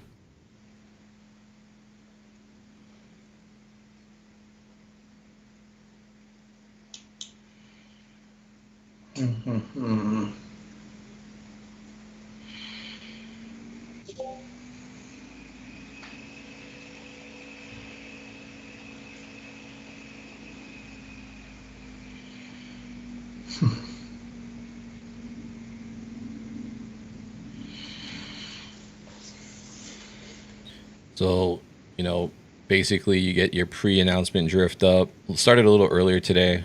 Usually I like to wait till about an hour before, but just because there's, not sitting in that trade, especially if you're in options with theta decay. But announcement, range expansion, presser expansion. This tells us the direction the market wants to go. We're going to retrace some of this break, most likely. So this is just chewing on. So you got to think too, the market makers and some of those guys, they're holding part of the reason, like, well, why doesn't it just shoot back up? They're balancing books. They're getting ready for the move to go higher. So they gotta have this chew on this for a little bit and get position. Once that comes off, that release, then you'll get that move back up.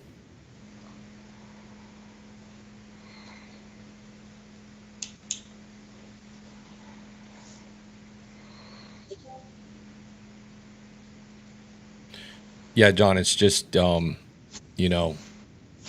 hardest part on that is trying to figure out what is going to be the range and what is going to be the range break.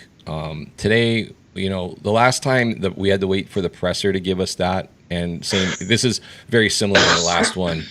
It was a smaller range on the actual announcement itself, and then the presser finally finalized the high and the low of the range. And it's the high, it's the one to go with because you sit at this point, you're over an hour into it. It's pretty well established and you're hanging out in the middle and then you leave the range. Okay. So very textbook in the current environment here. What would not be textbook is if this fails and this just takes off and goes lower.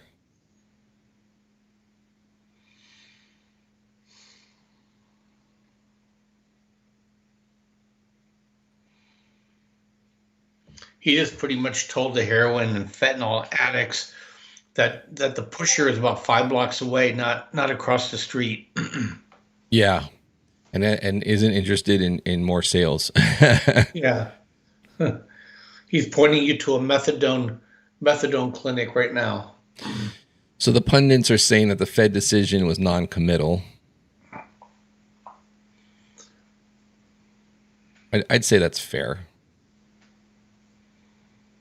Yep.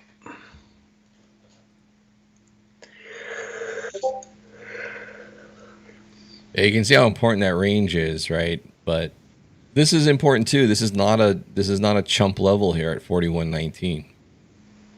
It's got a lot of open interest there. SPX options market's really, really important. So is SPY. I think SPY, where are we at on SPY?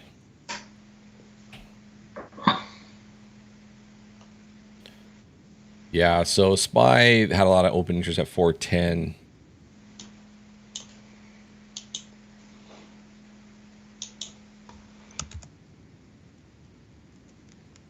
Yeah, this is pretty bearish. We've double bottomed here.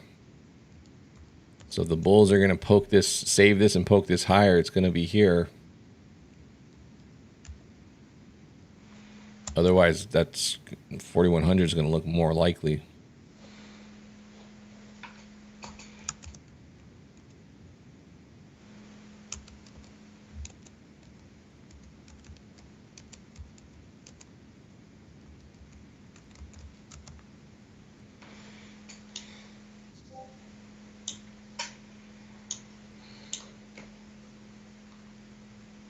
Okay, so now what we have to watch is that 41.19 doesn't turn into resistance. So bulls got to get back above that real fast. But if this comes up, tests this level, and then rejects back down, probably going to bring us down to that 4100 mark. And it's still possible, too, that we can go down to 4100, come back up later, get back into this range, and then still get back up to this level. But right now, the bears are in control unless they lose this and we pop back hard over 41.19.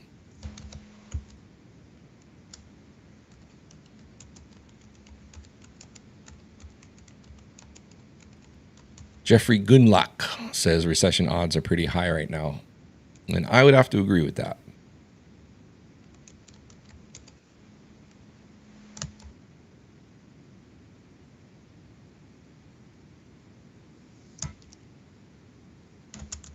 See what oil's doing. Let's take a look while we're waiting for this range to resolve. Oil's not real happy. Gold's doing okay. Bitcoin's hanging in there. They need to break, Bitcoin needs to break this trend line down. DXY is hanging in there. Remember that support level we talked about? Really, that's more like here now. But if this starts to push up and get back over that 101.50 area, watch out. That'll be risk off. Should be risk off for markets.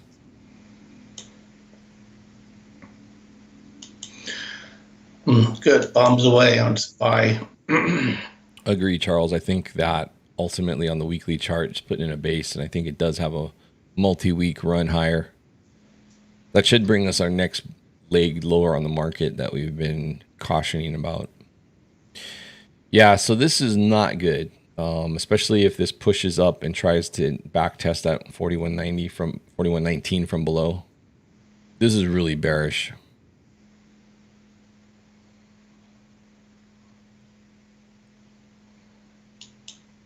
I would say the odds now for this market, this high here at 41 or 42.06, I think the odds of that being our lower high for this bear market rally is very, very high now.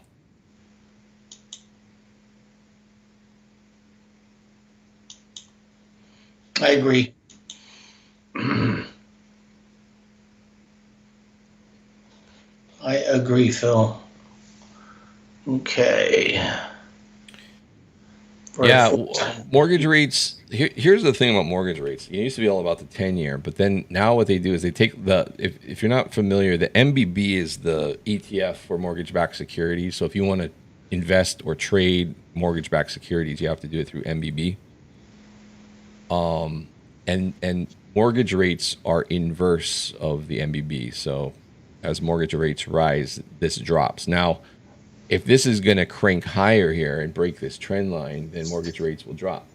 Now, I'm not going to pretend to know which way this is going to go, but just from a technical analysis standpoint, if this breaks higher here, mortgage rates will drop. Okay, it's a weekly chart, so not going to happen tomorrow. Yeah, look at the 7-year and the 10-year is usually where a lot of this stuff gets based on. So even though if they may be raising the short rate, there's no reason why the 10-year couldn't collapse. I'm not saying it will. There's nothing making it stay at a level. So I think that's what Phil's talking about 2024. When they start doing yield curve control, they'll start buying down they'll start buying down the bonds that affect mortgage and credit cards and auto loans. You watch. And that's usually in the 7 to 10-year range.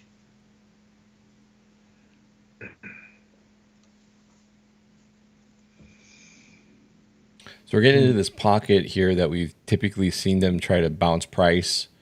And so, we could still get that bounce back up into the range. Yeah, they get everybody excited here, and then they'll do this. They'll do this the WTF lift. Okay. Yep. So that's why now 41.19 is important, because one of two things are going to happen here. Let me go to a 1-minute chart. We need to be a little more granular here. One of two things is going to happen. One is you're going to get a rejection off this. It's going to come back down. Or the other is this is just a head fake lower and it comes back in. And, both are doable. The way that this kind of just randomly came down to 41.08, that's not really much of a level, in my opinion. 4,100 is probably more reasonable. But a lot of times when they head fake lower, they do ends up stopping at some random point to get back over the key level, which in this case is 41.19. And then that serves as the trap for lower, the bear trap. And then you get that squeeze back up. So if this came down to 40... They went ahead and tried to test yesterday's low on SPY. Came within pennies of it. Yesterday's low? Yesterday's low. Yeah. Yesterday was 407.82. Yeah. Yeah. You know what? Let me, that's a good point. Let me highlight that. I don't have my envelopes on, but I wanted to keep this chart clean. 41. Oh, no. Oh, I got to turn my magnet on. There we go. 41.0550.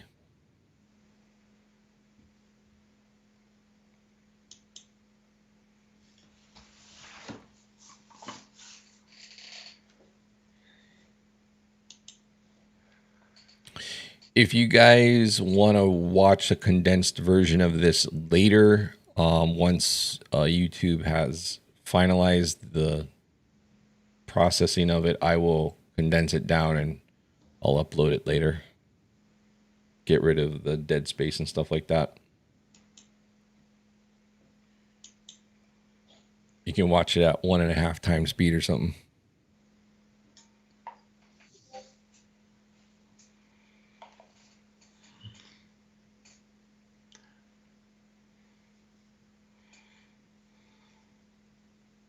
So again, we had our range develop from the announcement, broke down out of the range. Announcement rules, algo rules are that the first side that breaks is usually the side of the bigger move. So we've established that should be short. We now know too that they like to come back inside that range later toward the midpoint of that range. The range high should not be broken at this point. That should hold and not be tested. And ultimately, we'll see a push lower. If this market loses 4,100, the next big number would be, I'm talking SPX, so 41.9. We're already in trouble on the SPX. We'd have to get, this happened yesterday too. We got below this level and they stick saved it. See that? Nobody wanted to catch that. We actually got long this, didn't we, Robert? We did. We got long this, wrote it up, and then we said, okay, we're going to take our exit and wait for the FOMC. So they've been buying this level. They're being a little cheeky here, not taking this low out. But I do think this low is going to go. 41.0550 eventually will go. But do you know how salty everyone's going to be that's short and watching this thing come all the way back up to 41.50 first or thereabouts? Salty. Yeah. So don't be surprised if that happens. The word I'm using, they'll be pissed. So market feels heavy though. It does. Oil's energy is not looking great. Gold's okay. Bitcoin's a little heavy. Let's see if the DXY is giving us more clues here. Yeah, see. I think the dollar one's more. I really do. Yeah, I think so. And just for the secret decoder ring, Powell is blah blah blah blah blah. Save the dollar. Blah blah blah blah blah. Save the dollar. That's all he really cares about. Okay. They can couch it in whatever lie they want to tell you, but there's no way they're going to lose the reserve currency status for the dollar. Right. No matter who they have to punish. Right. And this notion that the dollar's going to lose it, don't believe it for a second. Okay. This is our gap from basically a daily gap. A lot of times what'll happen if you get a daily gap from when the session closes from one day to the next, you'll see price revisit that. I mean, everything under this support line here has been bought. You know, overthrows a little bit, bought right back. Overthrows, bought right back. So pretty aggressive support here. SARC is really moving up nicely now. For those who are listening that are subscribers that followed that trade, we are now nicely green. And I think TWM is probably close to being green. Yeah, watch this this dollar trend line breakout. I would watch that. It's probably going to pop. Look, Powell's not going to stop raising rates until he gets a meaningful sell-off in the market and just cure people of the instant buy the dip. They want people to be a little bit hesitant to touch the stove. Sure. Yeah. And I think that's what Australia did yesterday. Australia said, yeah, we paused, but we can raise. And, you know, can you imagine people just got hammered? Yep. Okay. And you guys, we all want volatility in this market. Okay. Because volatility cleanses the system. And plus, as traders, we'll make more money.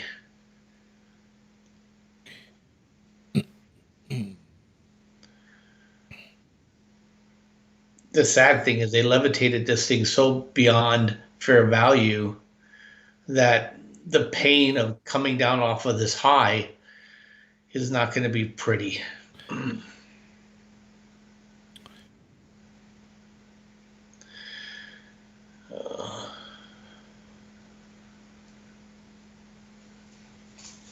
Wow.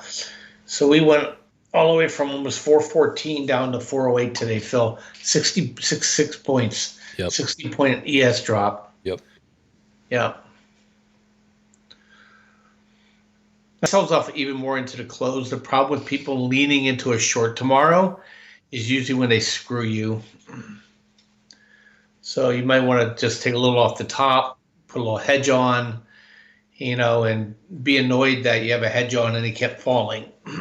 But hot cake, that was the browser when you I think you hit F12 or whatever, and it opens up that box, source code box.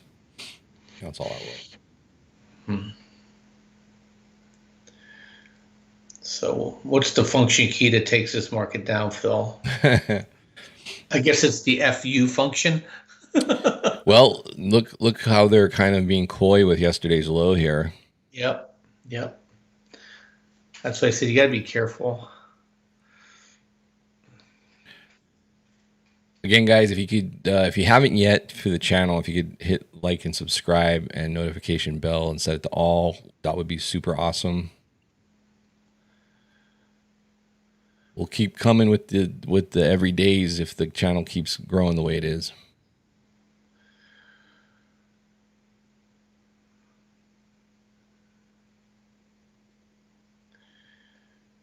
Yeah.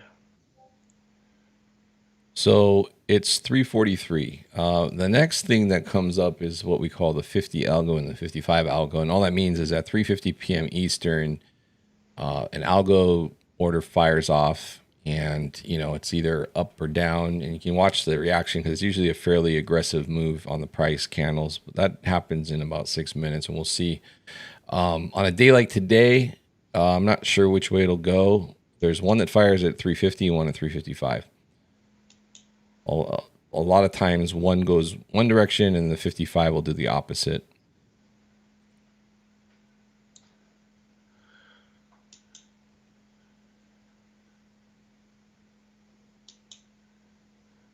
So if this does crack back above 41.19, then I can see a case to start grinding up and get this part of the move that I drew. And we may not even get to the 50% point, but that's more or less, give or take, the area that we would look now once this move came up in here to start getting short. And once you start getting up in here, that's where we start looking at our indicators and anything else that would indicate to us that the move is rolling over.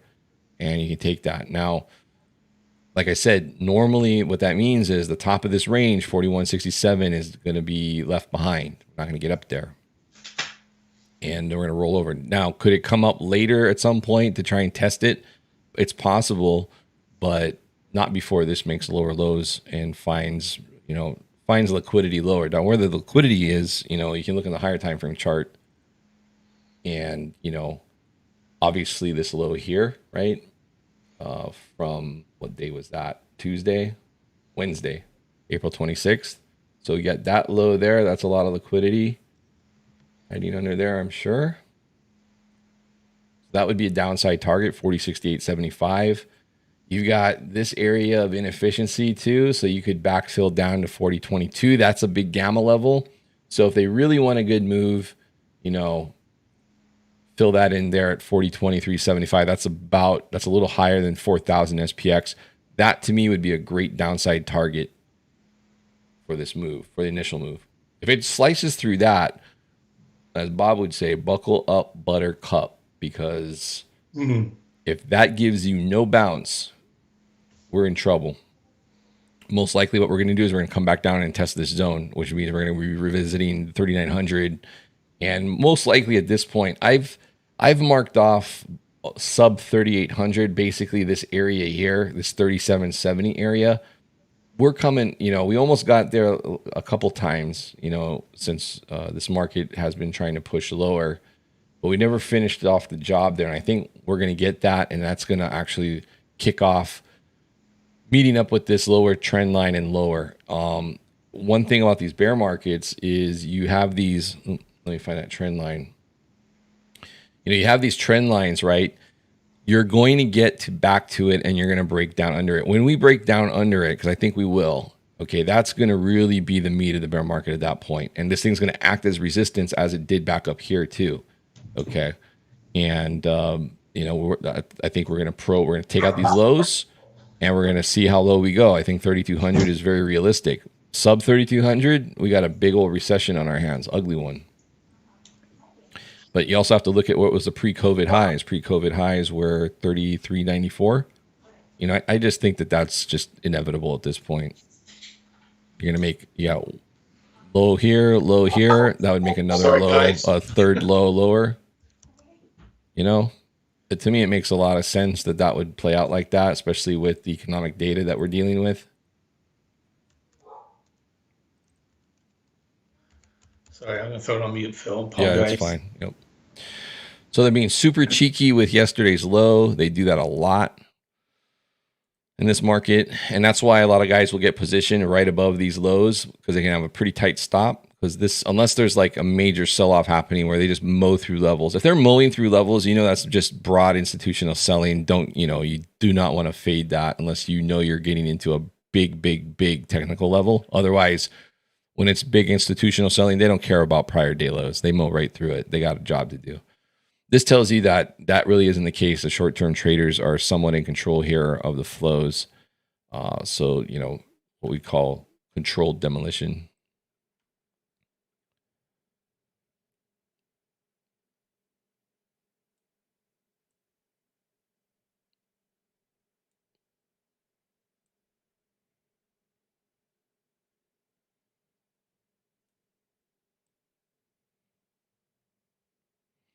So break the range, initial reaction off of 41.19, back to the range low rejects, takes out 41.19, finding now acceptance here, and that makes yesterday's low and 4100 magnets. If we can get back above 41.19 and get like this move here and get support, I think you have a good shot of testing the range low again and then cracking back inside that range. Now, this may not manifest until later tonight into tomorrow too. All right. So, trust me, once we start getting a move back up, they're going to say that, the market digested what Powell says, and they're going to be expecting, especially when you start getting this move back up toward 4150, you're going to hear Twitter talking about how we're going to go back up and we're going to close that S&P gap above. And just be mindful that, the way this market usually goes is they stop there at that level and reverse course. So, but you're definitely going to get people thinking FOMOing into this move here when it comes back up. Not that it will. I mean, it certainly doesn't have to. This is all just probabilities. It would be the outlier move would be that this doesn't recover and we just keep selling off. Yeah, and Phil, we're at the Qs hourly 144, so it's a pretty good roll down from the highs from yesterday on the Qs. If that breaks, then we have a gap fill all the way down in the 312 area, 313 area, I should say. This chart is dying. This is KRE. This is the regional banking ETF. This is all you need to know. We covered this in yesterday's video. This is not good. Really not good. Yeah, there's a Spanish technical term for this. It's called no bueno. Okay. Yeah, this is you don't escape a bank collapse in your stock market. This is the S&P 500 overlaid on the KRE symbol, and I'm telling you guys, whenever you get this much of a divergence in these two indices, let's call them, yeah, you're going to catch down to it. You're going to catch down to it. It's a leading indicator. It always has been. It always tells us whenever you see going forward, if the KRE is showing weakness and the market is not exactly talking about it or showing weakness, but you get these divergences, take note. It usually doesn't end well. I don't think there's anything usual about it, Phil. You can't escape a bank collapse, guys. No. And for everyone that's saying, we're in a new bull market, it started back here and we're grinding higher, not when this is happening. Never in the course of history of markets have we ever gotten a bull market in the banking sectors just crapping the bed. Doesn't happen. Nope. You're dreaming. If the bankers aren't happy, the market's not going to be happy. The fact that we're even up here in anti-gravity mode is very, very impressive. Anti-gravity mode. That's a good one. We discovered anti-grav. Here's an example, if we zoom in a little bit, of, you had a divergence and, the market was having hiccups here, then it kind of recovered. But you had a lot of volatility that was coming into a market. These were back here. These were big drops in the S&P 500, big steep drops. And the banking sector was just falling away, So same here too. Banking sector falling away. This market was like having really hard time getting going here. Double bottom basically, and then the banking sector bottomed and then started to crank back up. But you can see though there was a lot of these drops were very, very dramatic.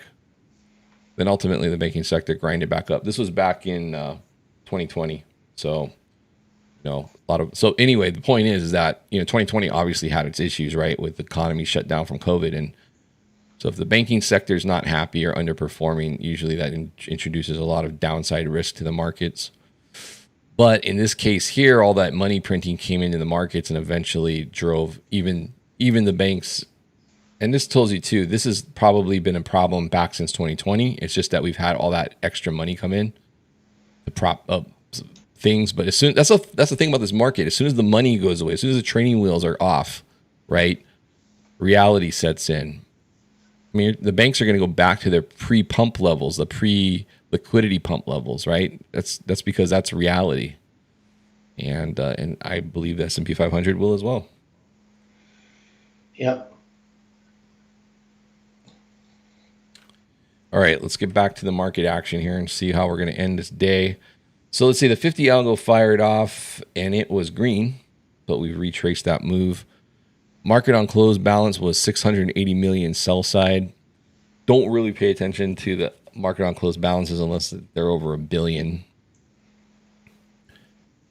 But there's been a lot of sell side over $1 billion, $1 billion, $2 billion. Been a lot of that on this move up. So in my opinion, the bigger money has been selling into this move up into 4,200. And I think we're starting to see this thing roll over. Again, weekly chart. You look at S&P 500, this is major resistance. Or if you look at this on the SPX, same area on the SPX, major resistance. Okay, we're just not going to waltz through that level. Not with liquidity going south. And liquidity is going south. How do we know? Because if we zoom in on a 1 day, look at how much liquidity's fallen off, right? And the market can't, it's wanting to go higher, but it's just not going to go higher if liquidity is falling off. This was a big jump from when they bailed out the banks and created that bank lending window to help the banks. Expanded liquidity. What did the market do? Right up with it, right? Liquidity is going the other way. We're over fair value. We hit euphoric levels. When you hit euphoric levels, these are major tops. All right. This is all that matters. Fundamentals don't matter. Nothing else matters. This is all that matters right now. Will this always be the case? No. But until we get out of this Fed regime that we're in, which probably isn't anytime soon, this is all that really matters. So, Bob, we're going to release this pretty soon, though, right? Yeah. I'm talking to Sean tomorrow. You have your stuff ready for it. Mm-hmm. Yeah. We're going to be selling this indicator out to you guys. It's free money. No matter what we charge, which won't be a lot, it'd be worth it. It's a great swing trading tool. Oh. It's a good check on your ego, too.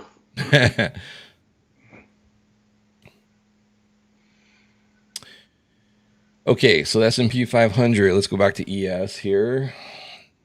So we touched yesterday's. Okay, so you can see here the games that they play, right? And this is why knowing where these levels are, yesterday's low. There we go. We tagged it by a couple ticks and popped back higher. So,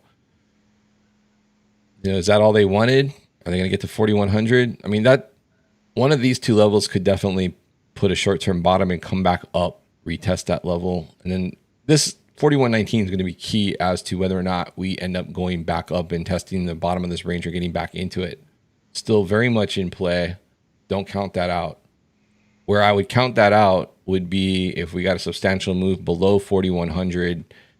Because normally what I would expect to see is sometime between now and tomorrow, we get back into this range. If that doesn't manifest and we start just grinding lower and this market starts to accept under 4,100, we may have to abandon the idea that that's going to get back up there. Yeah, you guys got to realize too. So there was a dot plot that was saying when things were going to pivot down. Tonight, all that's getting reprogrammed to maybe later. And so that's every calculation of every risk officer around the world has got a little bit more conservative based on that. And so that's just going to make the market heavier. It doesn't mean it can't bounce. It's just that it's going to even have less participation. And so that's how these things work. It's just like we're basically the plane has run out of fuel. It doesn't fall straight down. It's going to glide, but it's going to be herky jerky. And so And if Powell keeps up QT, it just accelerates everything. We broke yesterday's low on the Qs though, Phil. So we did so on ES as well. And I'm sure IWM did too. I want to go check IWM out. Let's see what DXY is doing here. I don't know. Oh, IWM has much further to fall. I think that's your twisted sister for tomorrow. The Qs and ES have already broken it. The small caps have to catch down to it. I think a lot of them were thoughting that the banks may get rescued out of this. And remember, 14% of the IWM is financial services companies. I just don't see how they survive this. Dollar's really volatile up and down. Yeah, insurance companies, remember, they're in the same boat. You know, they in terms of you know, they have to pay more for their deposits now too.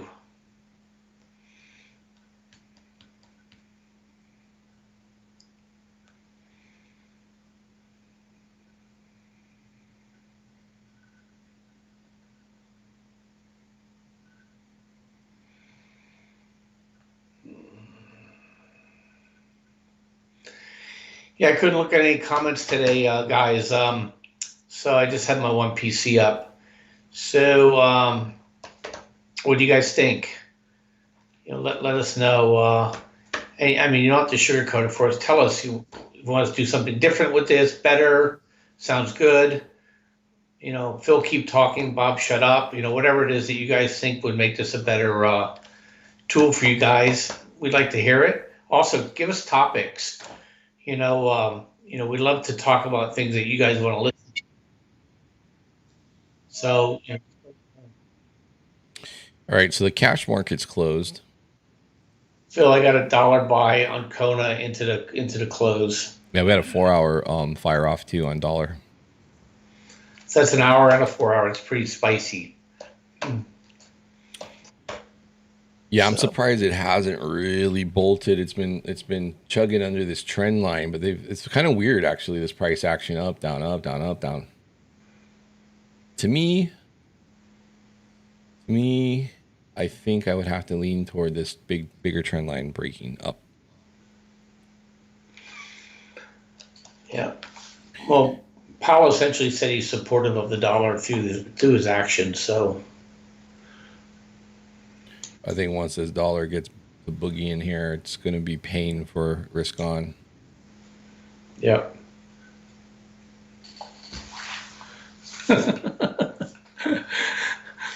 Jeffrey and Kyle are Jeffrey's telling Kyle that he must be from Fort Worth because he's always bullish. That's a good one. Jeffrey must be from Alaska.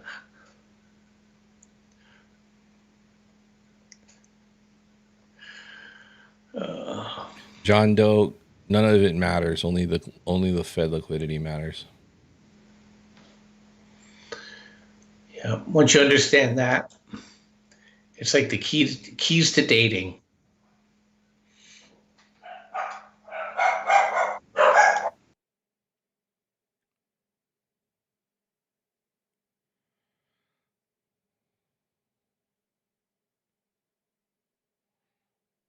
Robin Hood.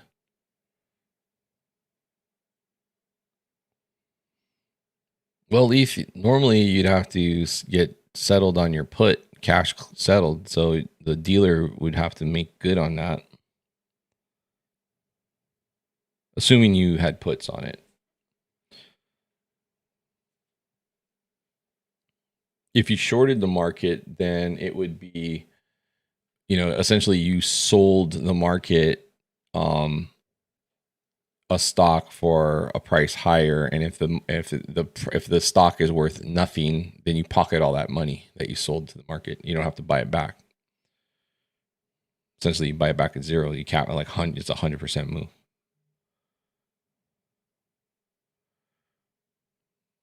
You get cash settled out. Maple Girl, it's gonna come, right? It's gonna come. When VIX is at these levels, you just have to start legging into a position. And sometimes it seems like it always takes about 3 to 4 weeks longer than you think it's going to take, but it's going to come.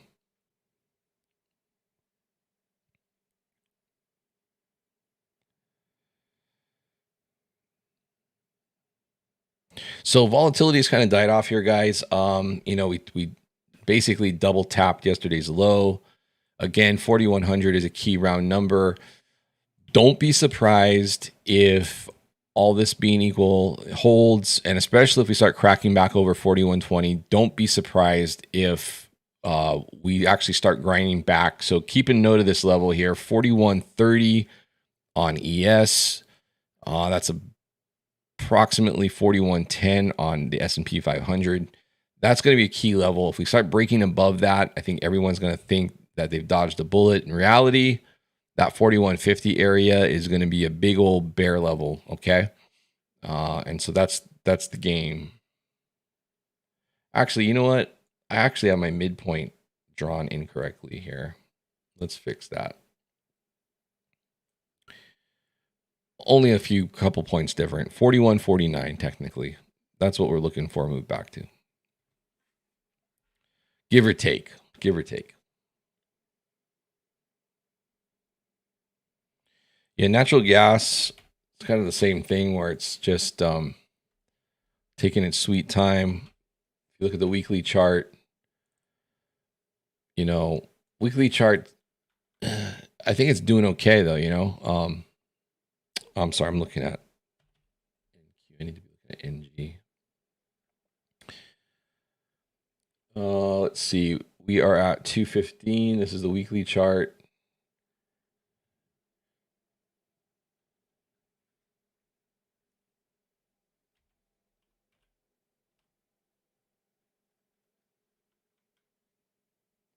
So 319 is going to be big resistance, but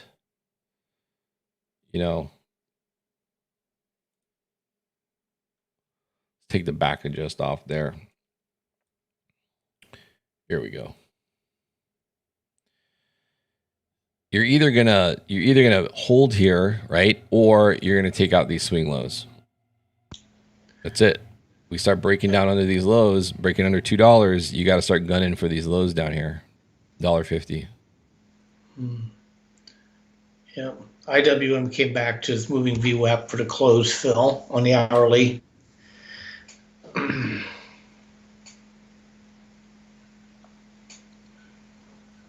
I don't know though, because here's the thing, seasonally, okay, we should see this thing at least get back up to this swing low here. First target's 298.